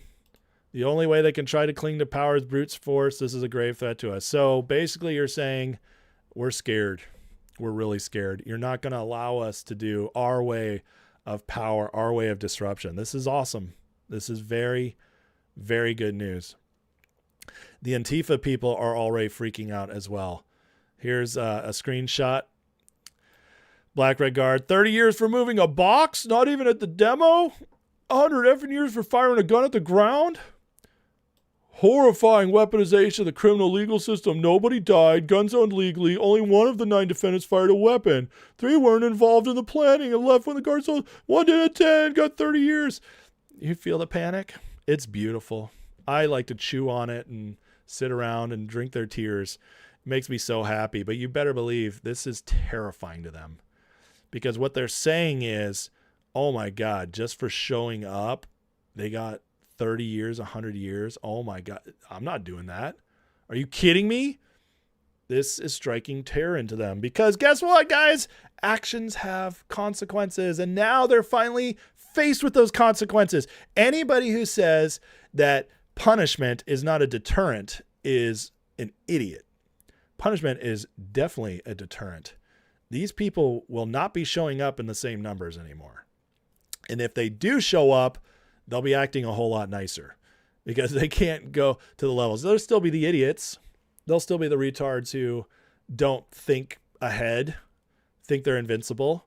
That'll always happen, but it's going to be much less. And this is the tell because they are freaking out on social media, which is absolutely beautiful. So it's happening, guys. A lot's happening. And our government is finally, we're starting to see the movements we want. And again, this is the beginning, and you move yourself up to the wins. You move yourself up to the big names that everybody will get excited about. Now, Pulte is cleaning house at ODNI, and it's getting interesting over there. And look at this. Tulsi Gabbard's chief of staff was just fired by Pulte. Now, there's a lot of speculation over this.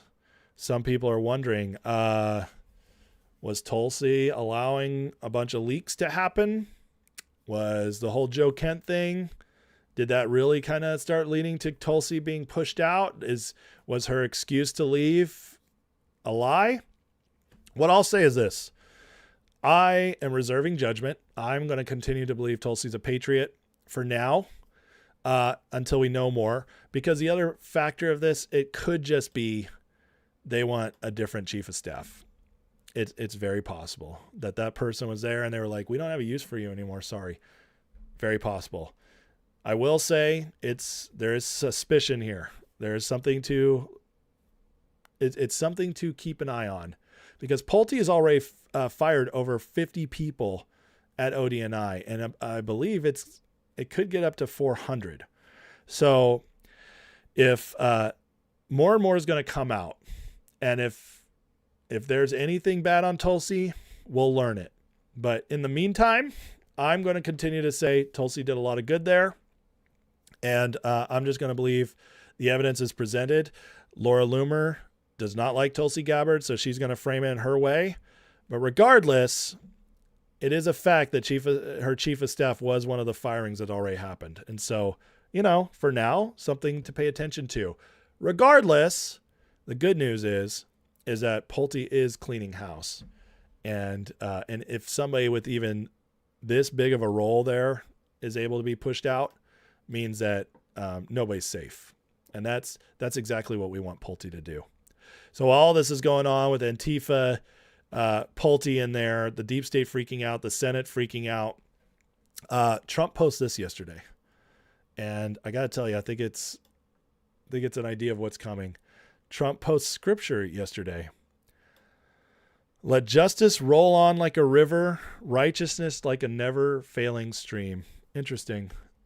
For everybody who knows Trump knows he loves to message and give us heads up of what's coming and where we're at. For those who remember, going back to March, Trump tweeted out, once Iran's done, we're focused on domestic. We're focused on cleaning up home. And Iran ended. That's being negotiated, but for all intents and purposes, the conflict is over. And now what are we seeing? We're seeing the ramp up in justice already happening, because this is no small deal. What happened yesterday with the fraudsters, that's no small deal. These are big deals, and it's escalating quickly. So I don't want to hear anymore. There's no arrests. You can say they haven't arrested the famous people yet. Okay. But nobody can say that this Trump administration isn't bringing accountability and justice. That at this point is just an outright lie. And folks, we're just getting started. All right, guys, hit that like and subscribe. We're going to talk about the latest on Iran and what Trump's doing in the world scene. Which is going to prove a lot of us right on Iran. Some of the stuff Scott Bessent's saying. But click that like, click the subscribe. If you want to support the channel, consider joining the membership for free in the description below. If you have questions or comments for me, please tag me so I can find them. Otherwise, you can also support the channel with a super chat and be guaranteed to have it read or answered. Let's see if anybody tagged me. Monica Poole says, Antifa are pure destroy all anarchists. Canada took advantage of taking their logging jobs, getting them into drugs. Washington and Oregon were held hostage by Vancouver and Portland. That's a big part of it too, but I agree. I didn't say I wanted Trump to veto the housing bill. I just said he couldn't.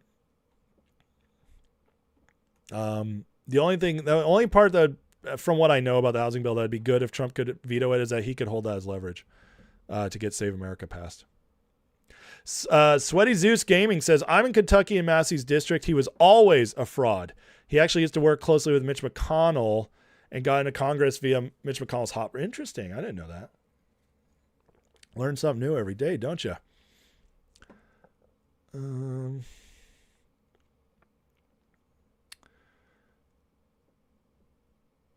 lot of people don't believe Tulsi was pushed out. I didn't say I believe that. I didn't say I believe Tulsi was pushed out. Okay. I'm just saying that you have to pay attention to this stuff. Okay. It is her chief of staff that just got fired. So that's, it's just something to watch. Something to watch. We're always learning new things.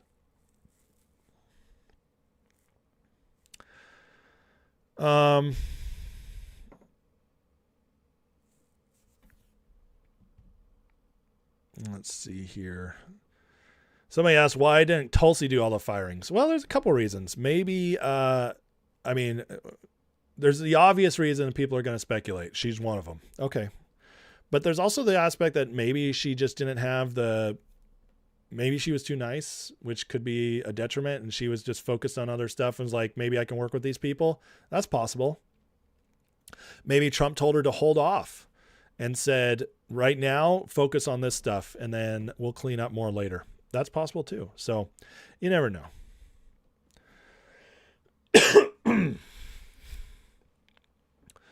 DJ Fusion says, do I realize there's no Muslim that's a politician, social media activist, or YouTuber pro-Trump MAGA? That's not true.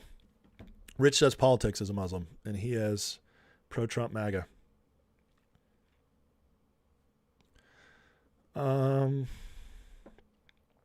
What's up, Doridio? It's hard to fire when you're trying to work. Yeah. You never know. Listen, I don't know. I'm not going to speculate on this. All I'm doing is reporting it and telling you guys that there's definitely going to be more coming out of this. That's what I'm saying. That's all I'm trying to say. So, listen. This is one of those things that like you can kind of make out of it whatever you want. All right. So be careful. just, recognize that. Recognize that this doesn't tell us anything except that staff's being fired. So, and then the legitimate question is, why didn't Tulsi do it? That is a legitimate question, especially knowing that there were leaks coming out, especially Joe Kent was a leaker and got outed. So, stuff like that. All right. Yeah, Crown Prince of Saudi Arabia is pro-MAGA. That's very true. Okay, guys, let's get into this next part. So, with Iran being tightened up and the conflict over, the deal being worked out right now, and already we're seeing the benefits, oil going down. But I've always maintained and talked about here that the Iran situation, the reason we went in, it had a whole lot more to do than just going after nukes. And we're learning that more and more as things play out. And I got to tell you that I don't have any concerns about this, because the MOU, what everybody freaks out about, they always leave out the factor that we still hold all the leverage and all the might. We have all the strength.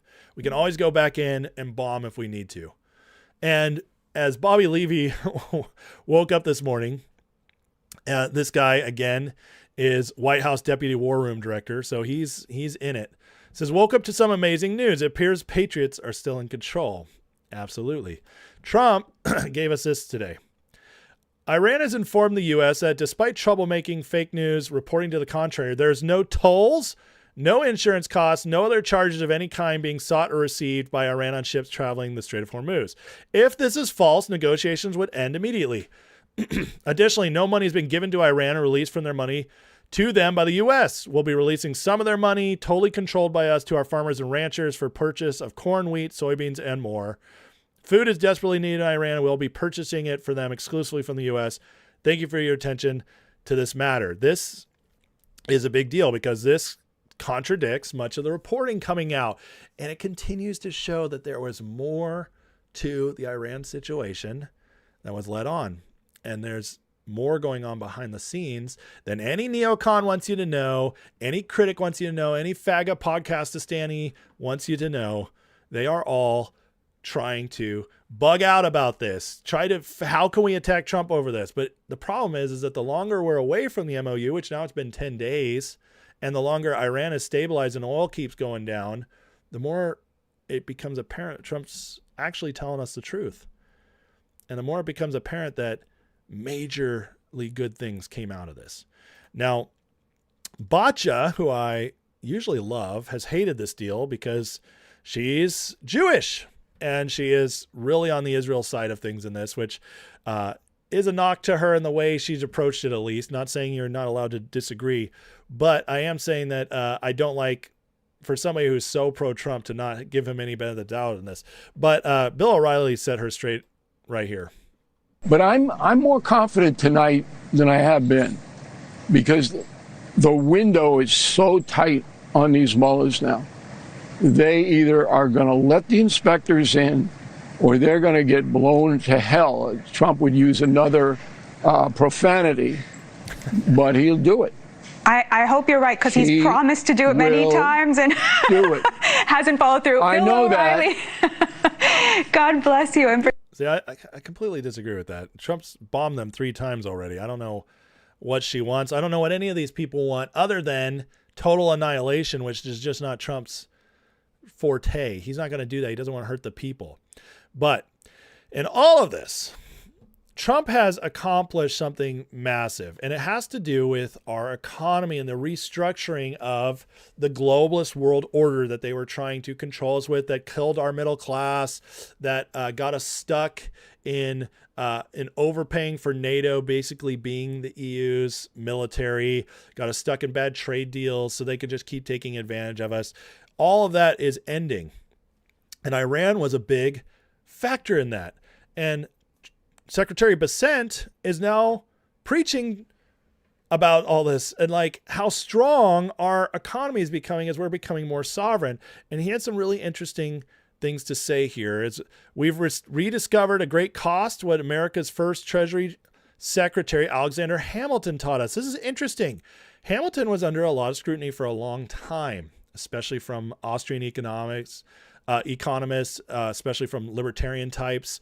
But if you watch Promethean Action and people like myself who believe that we are going back to a system of economy that's more like the 1800s system that helped us flourish for our first 120 years, that was very different in many ways from what we're experiencing now. Trump's trying to get us back to that. And Bessent's telling us that that's exactly what they're doing. Get back to the Hamiltonian system. He says the nation that depends on its adversaries for critical inputs is neither truly sovereign nor truly prosperous. This is what the Iran war helped accomplish in many ways. It broke tentacles of City of London from the proxy status of the Middle East, especially with Iran. So hit them back. It exposed NATO. And with all this happening at once, it exposed China for being much weaker and that they didn't jump in. Their military is weaker. Their economy is weaker than we were told. This is allowing Trump to act as the boss as America gets more and more sovereign and takes our rightful place again. As it exposes all the lies we've been told, the American people are going to demand we use our might, not to hurt people, but to be strong. And this is what Bessent's trying to get us back to, and this is the road to us getting more prosperous. So the Iran war was also had a lot to do with us economically. But here's Bessent talking about this. Economic security begins with national capacity.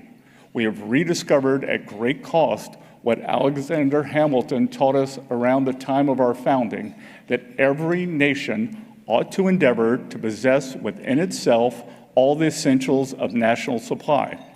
That our strength, in other words, is derived from what we can build, for the nation that cannot produce what it needs is not truly secure. The nation that depends on its adversaries for critical inputs is not truly sovereign, and the nation that reduces its economics to consumption is not truly prosperous. Wow, that is a powerful little 40 seconds there. The nation that can't build for itself, the nation that's just a consumer nation, is not prosperous nor sovereign nor powerful. That is a powerful statement. And it's exactly what the Trump administration is working on undoing, getting us back to a country that makes things. But see, the globalist system is all about consumption all the time. When you need something, then, and when you're starting to run out of something, you go and just take over another country, or you take advantage of another country. You take advantage of their slave labor, of their resources. This is what the British Empire would do. This is the City of London system that we've been under, that has been taking advantage of us. And this is what we're breaking free of. And this is a great example of it, and why, in their minds, why the Iran conflict was so important, because it's by stabilizing the Middle East, by making Iran sovereign, or at least hoping it gets there, you're also forcing China out. So China has to go back to get their grips out of stuff. It puts them in their rightful place, but it's leaving that massive City of London globalist system without the funding they had. We're pulling out of NATO, so they're losing their ability to take advantage of us for the military. So they have to start funding that on their own again. And their system starts falling apart as a result of this, which means the people at some point in their misery will eventually rise up and declare sovereignty again, take back their countries. We don't know how far they're going to have to go over there. They're much more in a deep, dark place than we ever got to. So who knows how long it'll take them. But at some point, you keep putting that pressure on, the people will get fed up.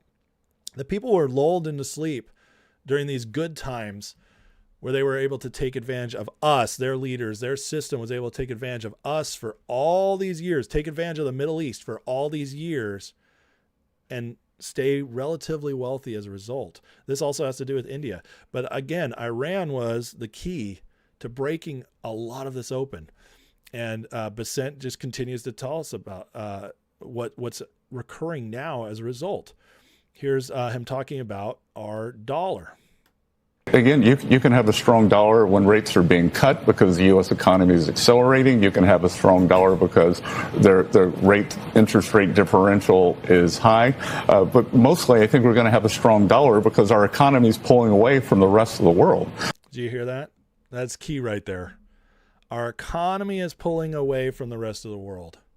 This is part of what the Iran conflict allowed to happen. This is the Trump administration creating the New World Order. I know people don't like when I say the New World Order because in their minds, New World Order means globalist system. It means the one world government. That's not what I mean. The New World Order is different from the Old World Order, and the Old World Order we were in was the globalist system. We were controlled by it. Our politicians were owned by it.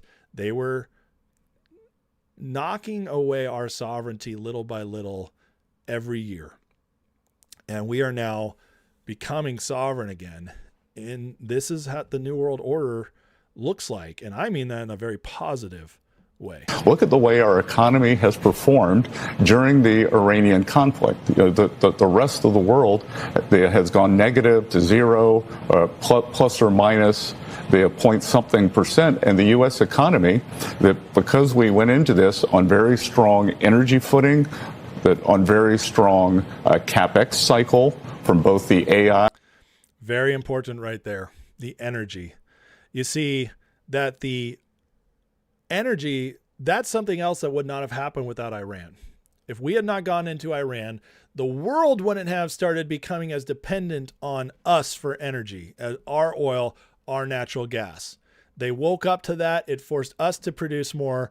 And Trump used that to blow up America as the greatest energy producer in the world. It changed, it destroyed OPEC. UAE left OPEC, and now OPEC is flailing. It's not what it was. All these other countries started going around the Strait of Hormuz, using their pipelines to get oil out, recovering a vast majority of the oil that was going through the strait. See, Trump redirected the whole thing by Iran. That's why this was so important. Yes, the nuke part was important too. I believe actually Trump means that. But it was also an excuse to get all this other stuff done. And it's completely unearthing our economy as a result. And energy is a big part of it. And the tax bill, the U.S. economy has really performed, and we're going to get to the other side of this conflict, as you were just showing. Energy prices are coming down, inflation's going to drop, and the economy, I think, is going to be accelerating on a non-inflationary basis for the rest of the year and for the rest of the president. Again, you rest of the year and rest of the president's term is what he's saying, and it's only going to get better from here. You guys understand what's happened? We have completely changed our economy. Trump's reshaped our entire economy in just over a year. It's unbelievable. See, when Reagan came in and gave us a big shift, he did it through tax cuts and deregulation. He did not get the tariff deals. He did not get new trade deals. And he also didn't unleash our energy. So that's why what I say when Trump, he's done what Reagan's done, but on steroids. And we all saw what happened with Reagan's economy. If you were in the mid 80s, late 80s, early 90s, you know that economy was awesome. It was probably the last time we had a truly awesome economy. And it was temporary because we were still on their system. And it could only do so much. Trump is not only doing everything Reagan did, he's also completely breaking that system so we have a new economy in every way, shape, or form. And that is going back to the 1800s, when we, for 120 years, went from a fledgling nation of people who barely could get along to the most powerful, richest nation in world history in just 100 plus years, because our system was that good before the Federal Reserve, before the income tax, before 1913. That's what we're going back to. And guys, this is one of the reasons they're freaking out about it, because it's not just the fact that they could control our military, they could control our political system, they had so many things they could use us for. but it was also the fact that our economy was powering the entire globalist economy. And that doesn't mean every country, because not every country was a part of it or benefiting from it. It does mean the EU, all those globalists, it means Canada, it means Mexico, all taking advantage of us for a very long time. Everybody who's tied into that. And we're breaking that. We don't even know. We don't even know what it's like to live in a prosperous American economy. We don't. Nobody. Unless you're 115 years old and can remember when you were 2 years old, you don't remember. None of us have lived in an American system without this Federal Reserve Keynesian economics. None of us. What we're going to go back to is something most of us can't even imagine because we've never seen it before. And yeah, it takes time because this is major changes. But we're starting to see the flickers of it. It's incredible. And it's only going to accelerate massively over the next couple of years. And then, folks, then we get to live in a completely new place. Also, here's the other thing. What Trump's doing, it's going to be very, very difficult to undo, which is why I'm so positive about the future. Because I recognize that if they want to get back to where they were, it's going to take them a generation or more. That's how much Trump's undoing. That's what a big deal is. That's why they all hated Iran war. That's why NATO didn't join us. England didn't join us when they would join us in all these other wars for 100 years. That's why Iran was the one they all put their foot down, because they all know that it was a major part of ending this system that we're about to see massive gains from. It's exactly what President Trump is implementing in this historic second term. And as we have the 250th this year, it's a good idea to reflect.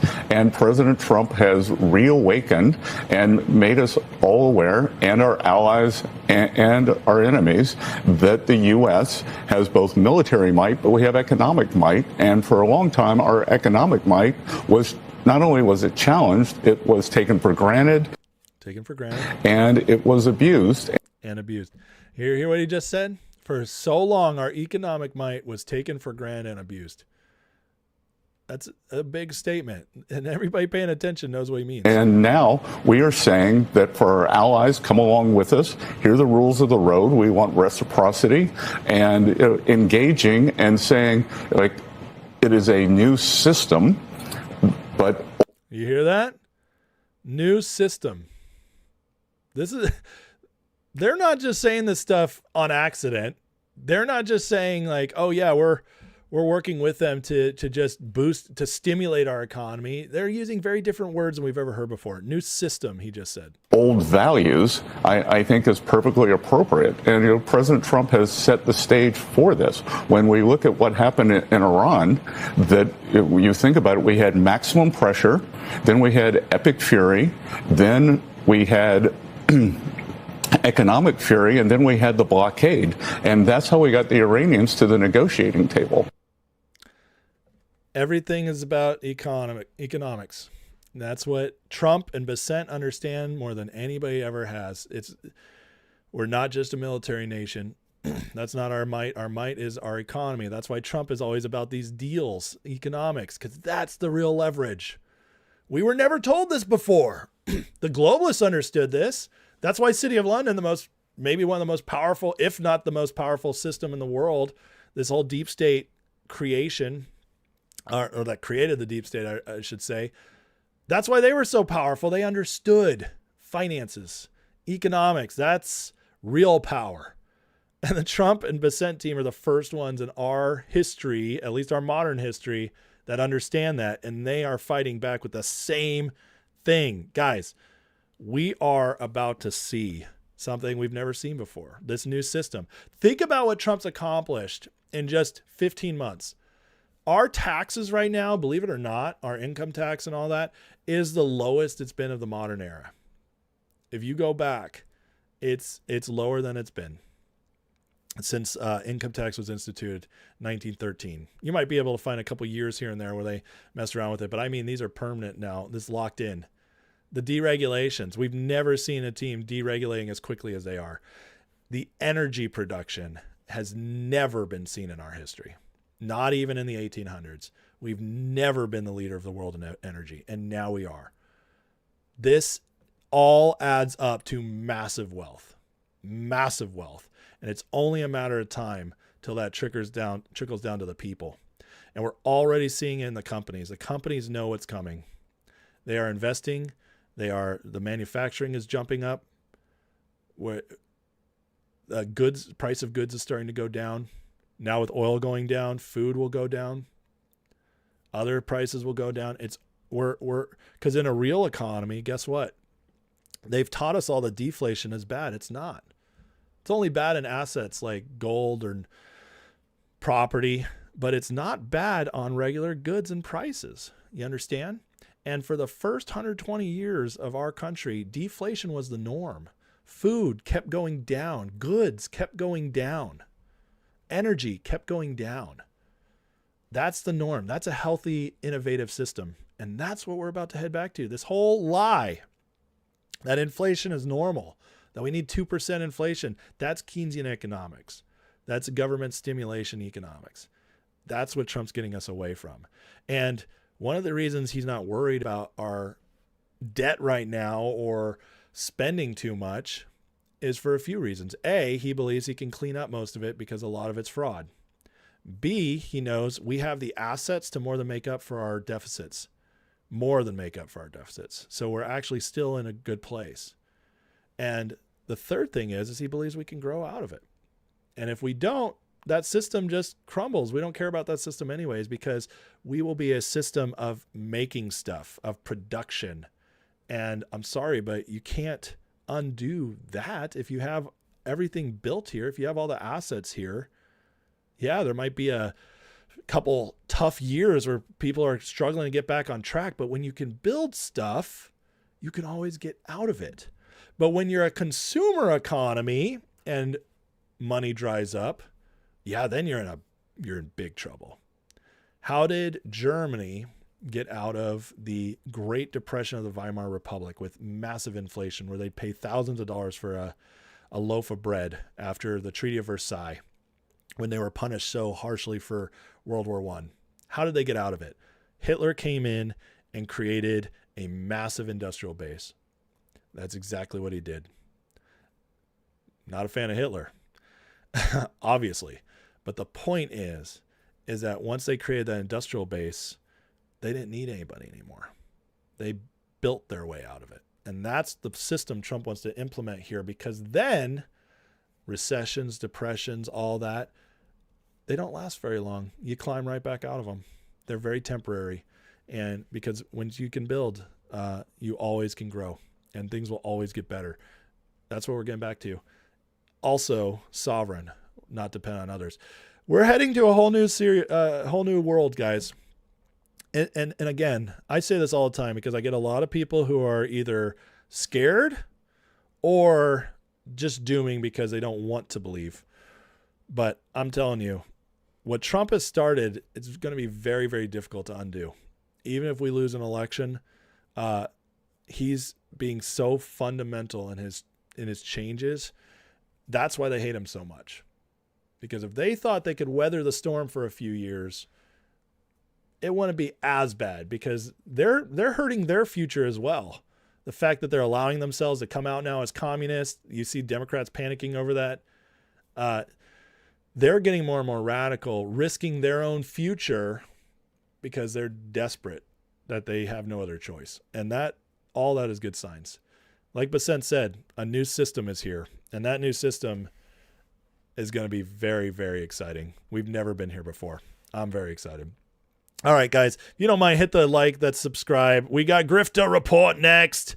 We got to talk about Alex Jones and Tucker Carlson getting together and holding each other.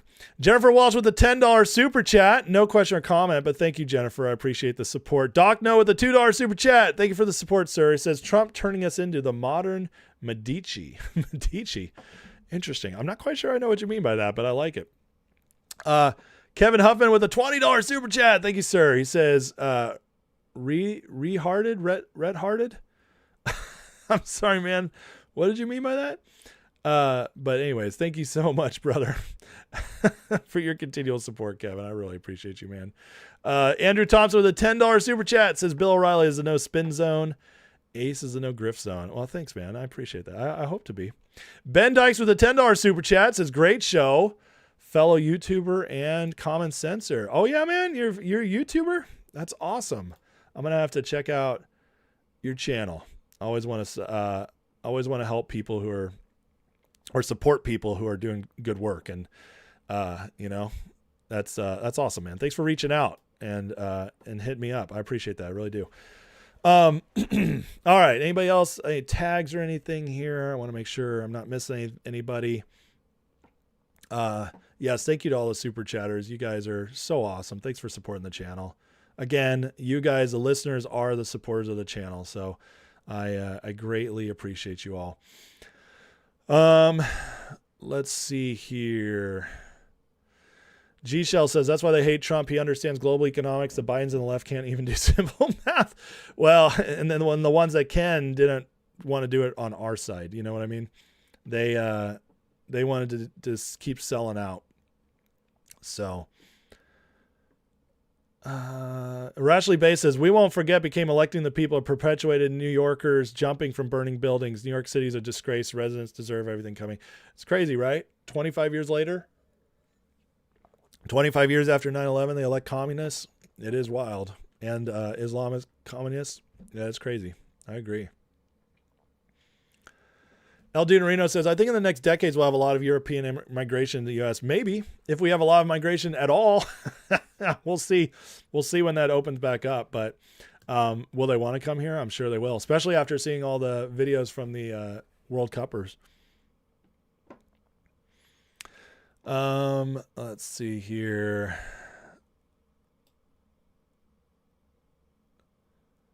Punchcat says, I love Reagan. He was up to his eyeballs in deep state. He couldn't at the time do much, and even then the deep state silences him. I think Reagan was a patriot. I want to be clear on that. I think Reagan was a patriot. I think he loved our country, and I think he wanted to do right by our country. I also think he was throttled. I agree with that. And I also think that they might have scared him. They might have scared him too much for him to be as bold as he needed to be. And he might have just decided, I'm just going to focus on some things and I'm not going to do other things because it's not worth it. Maybe that's what he thought. I don't know. I can't speak for Reagan, but I can tell you that he was a patriot. He loved our country. He did some really great things, but he also did some really stupid things that hurt us now. Molly Cruel, $10 super chat, says those of us who remember Clinton's NAFTA trade crap agreement knew we would get here one day. We've been screaming the whole way. I agree with you, Motley. And I'm ashamed to admit that I used to believe in free trade. I bought the whole libertarian, whole Republican argument for it back in the day. I did. I bought it, and I am ashamed of it. I didn't understand, but I know better now. So. Monica says, we need to build with Russia like we do with China, prevent future conflict, like the Alaska pipeline. I would say we need to trade with them and have agreements with them. I want to say build with them. That's I don't think we should build with anybody unless we have to. But but I agree with your overall sentiment. DJ asks, why do I think the Iranian people didn't raise up? I think it's obvious, honestly. I think they were so horrified and beaten down by the Iranian government taking them out, 40,000 of them in January or February, that they were still in shell shock and not ready to do it again. You think 40,000 people, that's a lot. That's a lot of people. That's your brother, your friends, your cousins who died. Almost, I guarantee you, like most of them probably knew somebody or was close to somebody who knew somebody who died in that. It's very hard to galvanize yourself to go up again. But I do think Trump's weakened the IRGC so much now that I think we'll see another uprising at some point, and next time it'll be successful. I do. I think there's a good chance of that. Bruce Rice said Reagan did regret amnesty. Well, that's good. Did he regret appointing Fauci? That's something I want to know. I'm forgiven. Thanks, Motley. To be fair, at least I didn't have an audience back when I believed in free trade. So I don't have it on record how stupid I sounded.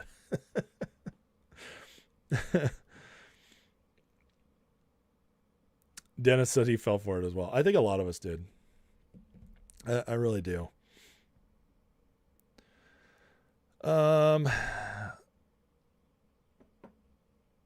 Bush tried to get rid of Reagan with his hitman Hinckley. I mean, Bush was, he's CIA. He's deep state as deep state was. So, and the belief is that the Republican Party back then told Reagan, the only way we'll support you, the only way we'll help you win this election is if you bring Bush on. So I don't know how true that is, but it does make sense. Bush is not a natural partner with Reagan. So, okay. Grifter report time. You guys ready? We got to talk about this, man. We got to talk about this. It's so embarrassing for Alex and Tucker. The grift is so insane now. It's so insane. It's so gross. And they just keep getting worse and worse. But of course, so the super team of grifters got together yesterday. And so we got to talk about it. All right. Yesterday, Alex and Tucker got together and danced. We call it the Grifter Super Team. Alex had Tucker on his show, which, kind of tells me he probably needed some ratings. And it is also hilarious because all these people do is keep interviewing each other. And as for those of us who like to laugh at their insanity, it didn't disappoint. So Alex, yesterday, puts this out there. Bombshell exclusive. Tucker Carlson publicly warns America Israel may stage a new 9/11, force the U.S. to stay committed to the war, and total regime change in Iran. Tucker points out, prominent Israeli defense and intelligence experts are openly calling for a new 9/11. Get the American people back in line.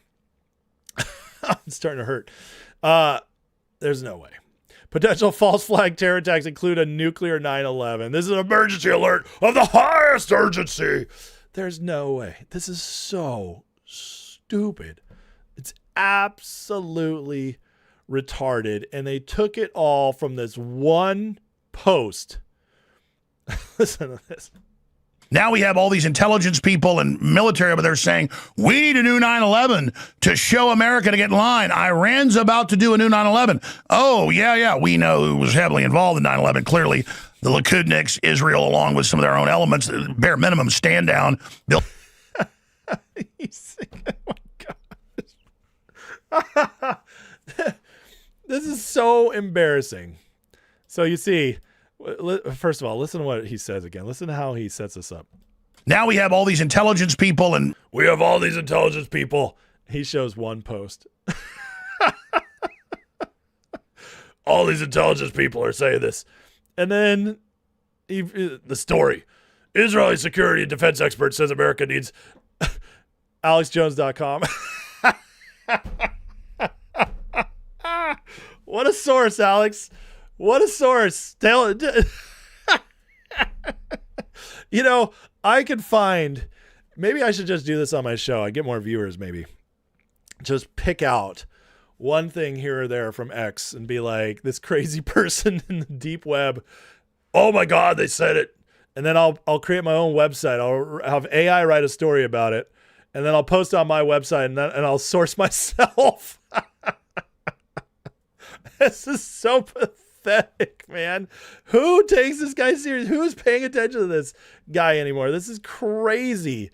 And Tucker going on here, this is so funny, man. It's just, it's funny. 7, the bombs in the buildings. So I'm really concerned that all Israel has left is nuclear blackmail and or a nuclear false flag or something like it to blame Iran. I really think that's on the table.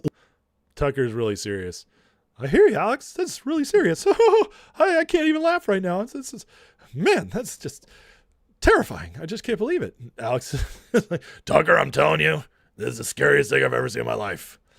I saw this post, And I'm telling you, it's what they're planning. I'm telling you. And I'm going to do a whole hour on it with you. What do you say? Should we talk about it for a whole hour? Yeah, we can do this for a whole hour. This one post, it's terrifying. It's terrifying. My people will believe it. Trust me. Just, you got to go along with it. What does Tucker Carlson think? I think you're clearly right. I think you're clearly right. I mean, oh my God. This is Agent Alex Jones said, Tucker, don't worry, I'll lead. I'll set you up. All you got to do is agree with me. Okay? I mean, they're saying it out loud, so we're not guessing. I mean, you just interpret their statements, which need very little. Is Tucker saying anything here? I mean, they're saying it out loud. You just interpret their statements. There's no information whatsoever. It's incredible stuff. Incredible Little stuff. interpretation because they're pretty direct statements. And I think they reflect reality. Israel feels that it's out of options other than something extreme. Moreover, this is not the beginning of the story. It's the end of a generations-long story. The buildup has been going for my entire life, and I'm 50. All of this, convincing. How many people watch this? Does it tell me? Okay, 99,000 views. 99,000 people tuned in to watch Tucker and Alex talk about a nuke coming from Israel because of this one post.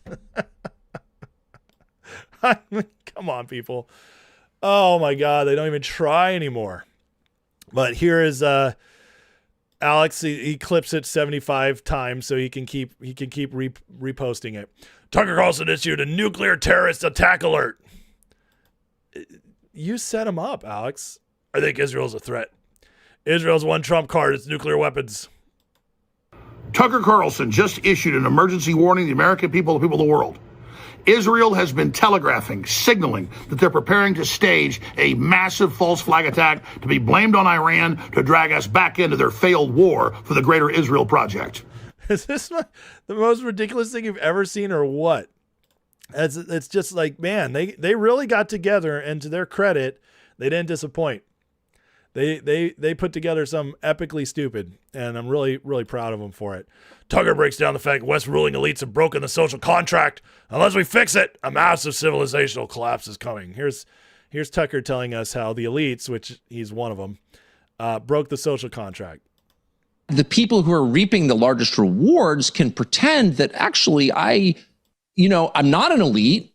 I'm not an elite. That's why I wear jeans and a turtleneck. That's why Tucker, your father was CIA. You were raised in Washington, D.C. Your family has massive wealth. All you know is the establishment.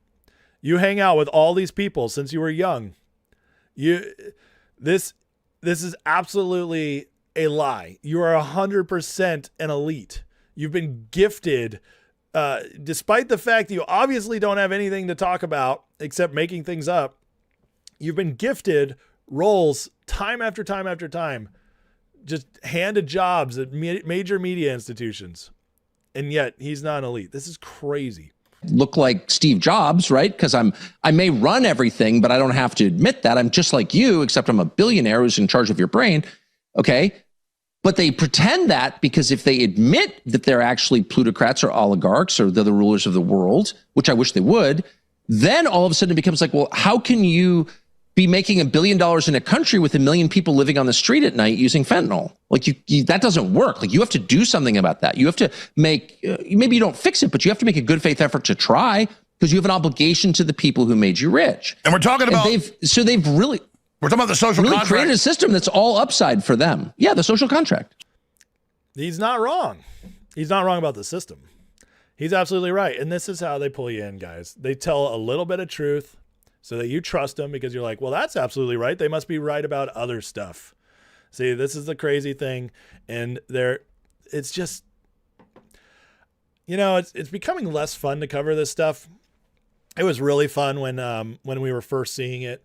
But I got to for now, because as long as people still take these guys seriously, I got to just show you how stupid they are, how ridiculous they are, because it's so clear these guys are assets now working against us. The fact that Trump is the only guy who's ever fought back against this system. And these two guys who are supposed to be like, We expose it all. We show you everything. We understand how this works. We helped Trump get elected. For them to turn on the one guy who ever pushed back, get this stuff done, it's insane. And it's so obvious at this point. Again, these stories are stupid. He built that entire whole story off nothing. But again, they tell you a little bit, earn back your trust or hope you don't leave in the first place. But once you see it, you can't unsee it. It's crazy. And then they had to do the whole, of course they did. Alex Jones asked Tucker if he's going to run for president. This is what they're going to keep. They're running with this one hard. A lot of Republicans have claimed, look at him in Polymarket. He's like the third most popular person, not even announcing. Do you want to put the rumors to bed here? You're not planning to run for president, or are you?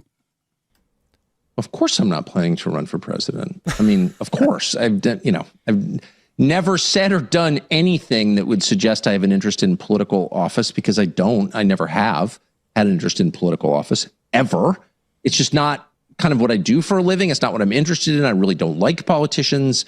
One of the things I regret, and I've always liked Trump, I'll just say personally, I don't know why, because he's hilarious. Maybe he's funny, yeah. Why. And there are a couple other, he's very funny. There are a couple others I like. Well, will you support J.D. Vance? I think he's great compared to Rubio. Obviously, he's great compared to Rubio. Obviously. Look, I'll support the best person. I always have liked J.D. Vance enormously. I think he's really smart. He's in an impossible situation. I think he's doing his best. I strongly disapprove of, obviously, as I've said 100 times, of this war and of what. Oh, I love how Trump and others have been blaming Vance when he's volunteering to go stop it. When Trump didn't blame Vance for anything. This is very interesting. And this is where the people who hate Vance are going to use this. Tucker loves him. Tucker, I've told you. I'm like, okay, maybe. The other way of looking at this is that Alex and Tucker right now are so hell-bent on tearing apart MAGA, and they know the MAGA's turned against them, that they're using this to hurt Vance. Everything's a psyop with these guys. You guys make of that what you will. I honestly don't care. This doesn't change anything for me. But, of course, they go after Rubio as well, because Rubio has that neocon past. And these guys who have been close to it, at least Tucker was close to it, before Trump kicked him out.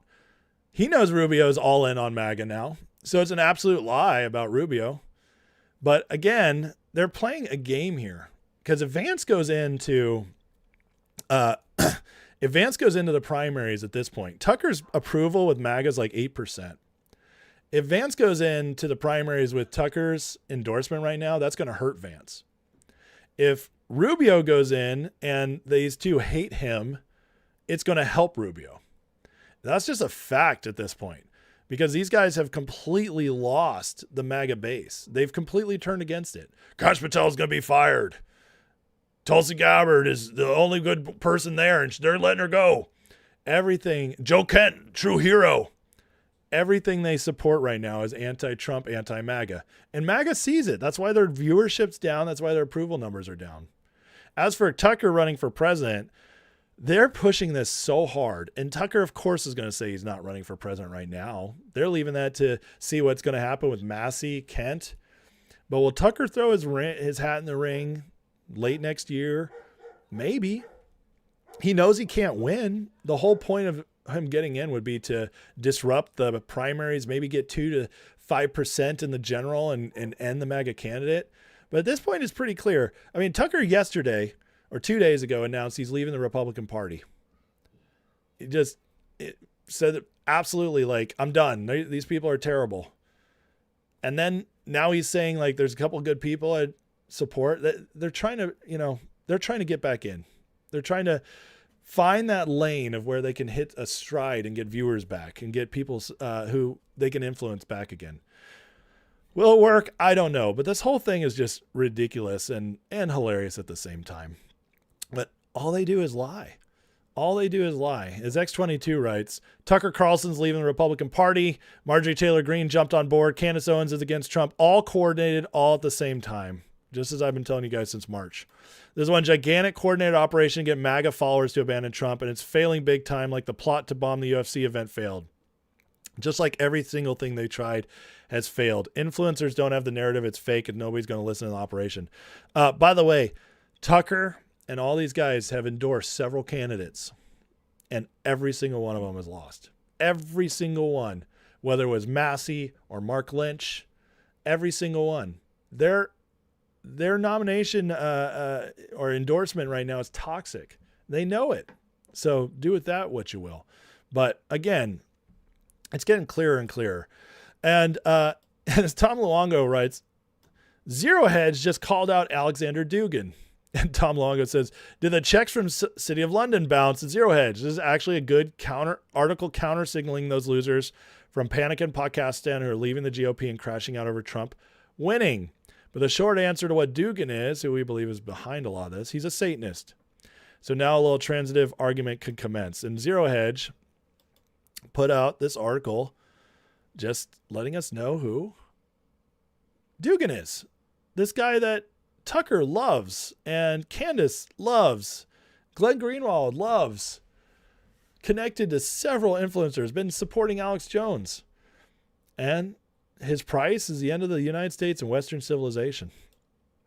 10 reasons why any red-blooded American traditionalist would stay away from Dugin and his acolytes. First, Dugin believes the U.S. must be destroyed. Dugin thinks American founding principles are rotten. Dugin says he's okay with certain parts of Marxism. Of course he is. He's part of this grifter crowd. Fourth, Dugin has a soft spot for fascism and German socialism, Nazism. Dugin's a new kind of Russian imperialist, not an advocate of national sovereignty. Interesting. Putin is a sovereigntist, not Dugin. I thought Dugin was Putin's brain. Nope. Dugin wants to erase individual freedom. Dugin is no Christian. No, he's not. He's into mysticism, occultism, and Satanism. Political indoctrination, control. Jewish question. Dugin is not the crude anti-Semite he was, or is he, and just hiding it? And he seeks a pagan future of the world. Good job for you, Zero Hedge. Well done. But again, it's interesting this stuff's starting to get called out. People are waking up. This man is connected to all these grifters, including these two. He hates America. He's sowing discord. They're using PSYOPs. Dugin is all about the PSYOPs. And everything in that post, which it didn't mention, but it's true, all of that is City of London. It's all the stuff City of London is pushing as well. Erase the borders, aspects of Marxism, every part of that you could tie to City of London system, globalist Davos system. And makes sense when you realize these guys are parroting his narratives. What does that mean for the future? I don't know, but I can tell you right now, people are waking up to the grift. And we'll continue to expose it until these guys completely lose all relevance. And I don't think that time's that far off anymore. I really don't. But we'll see how it plays out. All right, guys, please hit that like and subscribe. I hope you enjoyed today's show. Let me get in the chat. Make sure I didn't miss anything. Lyrian Lee, welcome to the membership. Thank you, Lyrian. Did I say that right? Lyrian Lee. I appreciate it. Now you now have access to all the members live, so glad to have you. Dude Reno says, is it possible Tucker's 100% entertainment, doesn't even believe anything? Grift plus entertainment sort of thing. I don't agree. I don't believe so at all. And why? Tucker's whole history, his family, it's deep state, CIA ties. His dad was a CIA guy. His great wealth. In the past, it's not that he's doing hard news, okay, but he ebbs and flows with the times, and he's always pushing a narrative. That's how you know it's not about entertainment. There's no humor, there's no fun. He's having people on, having serious conversations, always pushing narratives, and that's how you know it's not just entertainment for him. He's grifting in the sense that he's lying about being on our side. He's lying about being on the side of the people. That's the grift. He's lying that he's exposing the deep state. He's part of it. He's part of it. And that's, I think at this point, it's extremely obvious. Sebastian says, I don't watch Alex anymore. I watch Ace's Alex. Thank you, guys. I appreciate you. Let me make sure I'm not missing anything. G-Shell says, Dugin's the founder of National Bolshevik Party in Russia and loves Aleister Crowley. Yep, he does. Yeah, 100%. Spain's pulling out of the World Cup? What? No. Are you serious? I gotta look that up. That would be crazy. Why would they pull out over Israel? That doesn't make sense. I don't think that's true. No, they're not. I don't see that anywhere. Yeah, I don't see that. Why would they pull out? They're one of the favorites. Who's reporting that?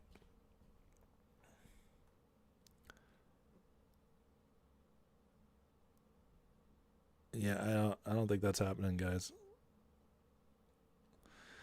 Yeah, I don't know where that came from, but that doesn't seem to be true.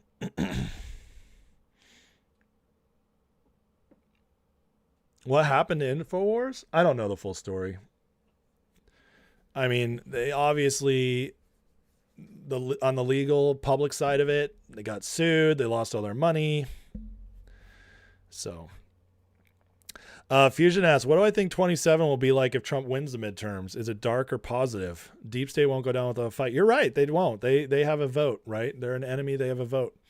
What I'll tell you is this, that I don't think 27 is going to be dark either way.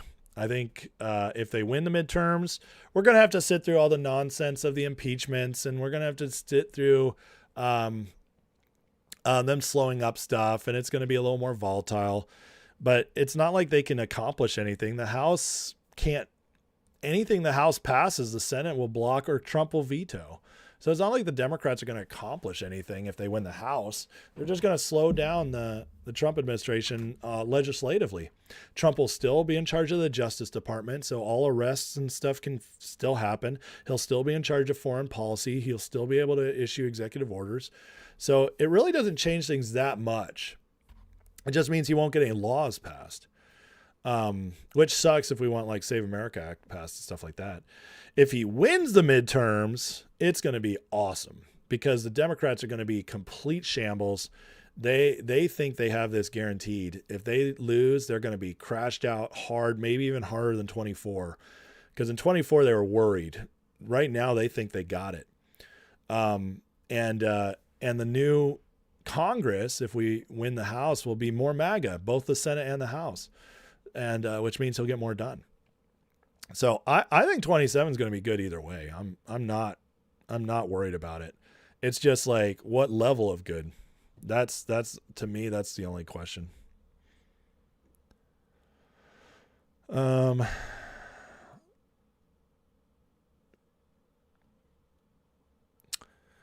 see here. Greater than Alex. I love that. Bill says the Christians Tucker platforms are of dubious reputation. That is absolutely true. Yeah, at least for the ones I've seen.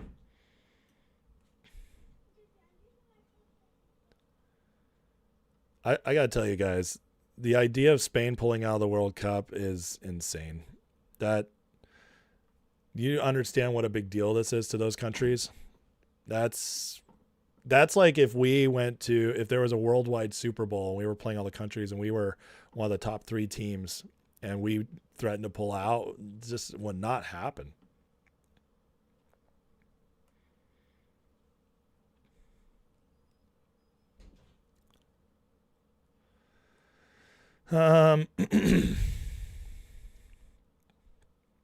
New Air Force One is quantum? Really? Where did you hear that? That's interesting. That would be cool if that's true.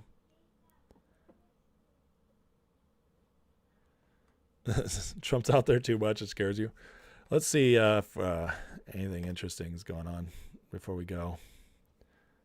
Oh, here we go. So Trump's now on Capitol Hill to meet with the Republicans about the SAVE Act. So we're going to have some stuff to report on tomorrow. That's going to be interesting. I don't like a few people in the room. This is going to be fun. It's going to be fun, what's going to come out of this meeting with Republicans. Trump is mad. He's big mad. We'll win FIFA? I highly doubt that, but that would be amazing if we did. That'd be amazing. All right, guys, on that note, we're going to call it. I need to rest. If you guys can't tell, I'm a little congested. So thank you guys for watching today. Thank you for supporting. Please hit the like, the subscribe. Think about joining if you really enjoyed the chat, if you enjoy this community. Think about becoming a bigger part of it by clicking the Patreon link in the description, joining us, and, just that supports the channel, but you also get a free month to try out the Discord and the members live. See if you like it. But anyways, regardless, we're going to end up prayer here in a second. Diana with the $10 super chat says thanks for the shows. Maybe do a member live with Aaron Abke on the Bible. I don't know what that is, but I'll look into it. That would be interesting. Okay, I'll look into it. Thank you for the $10 super chat, Diane. I appreciate it.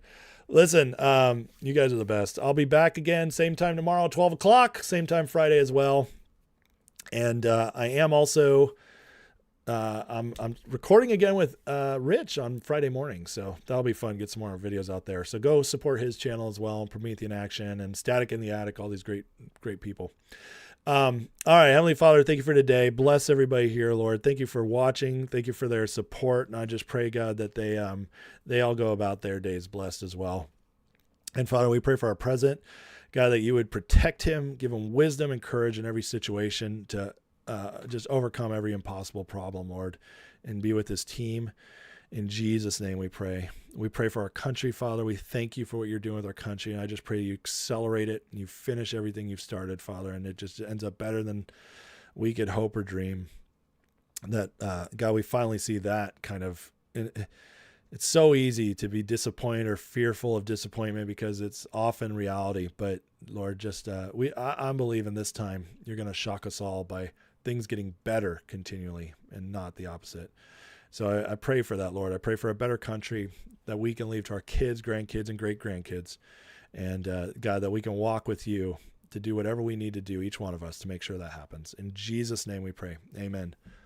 Love you guys. Appreciate you. I will see you all tomorrow. Have a great rest of your day. Bye-bye.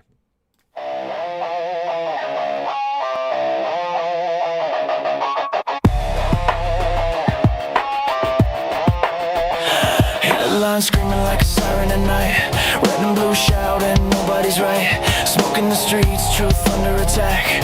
Everybody's loud, nobody's got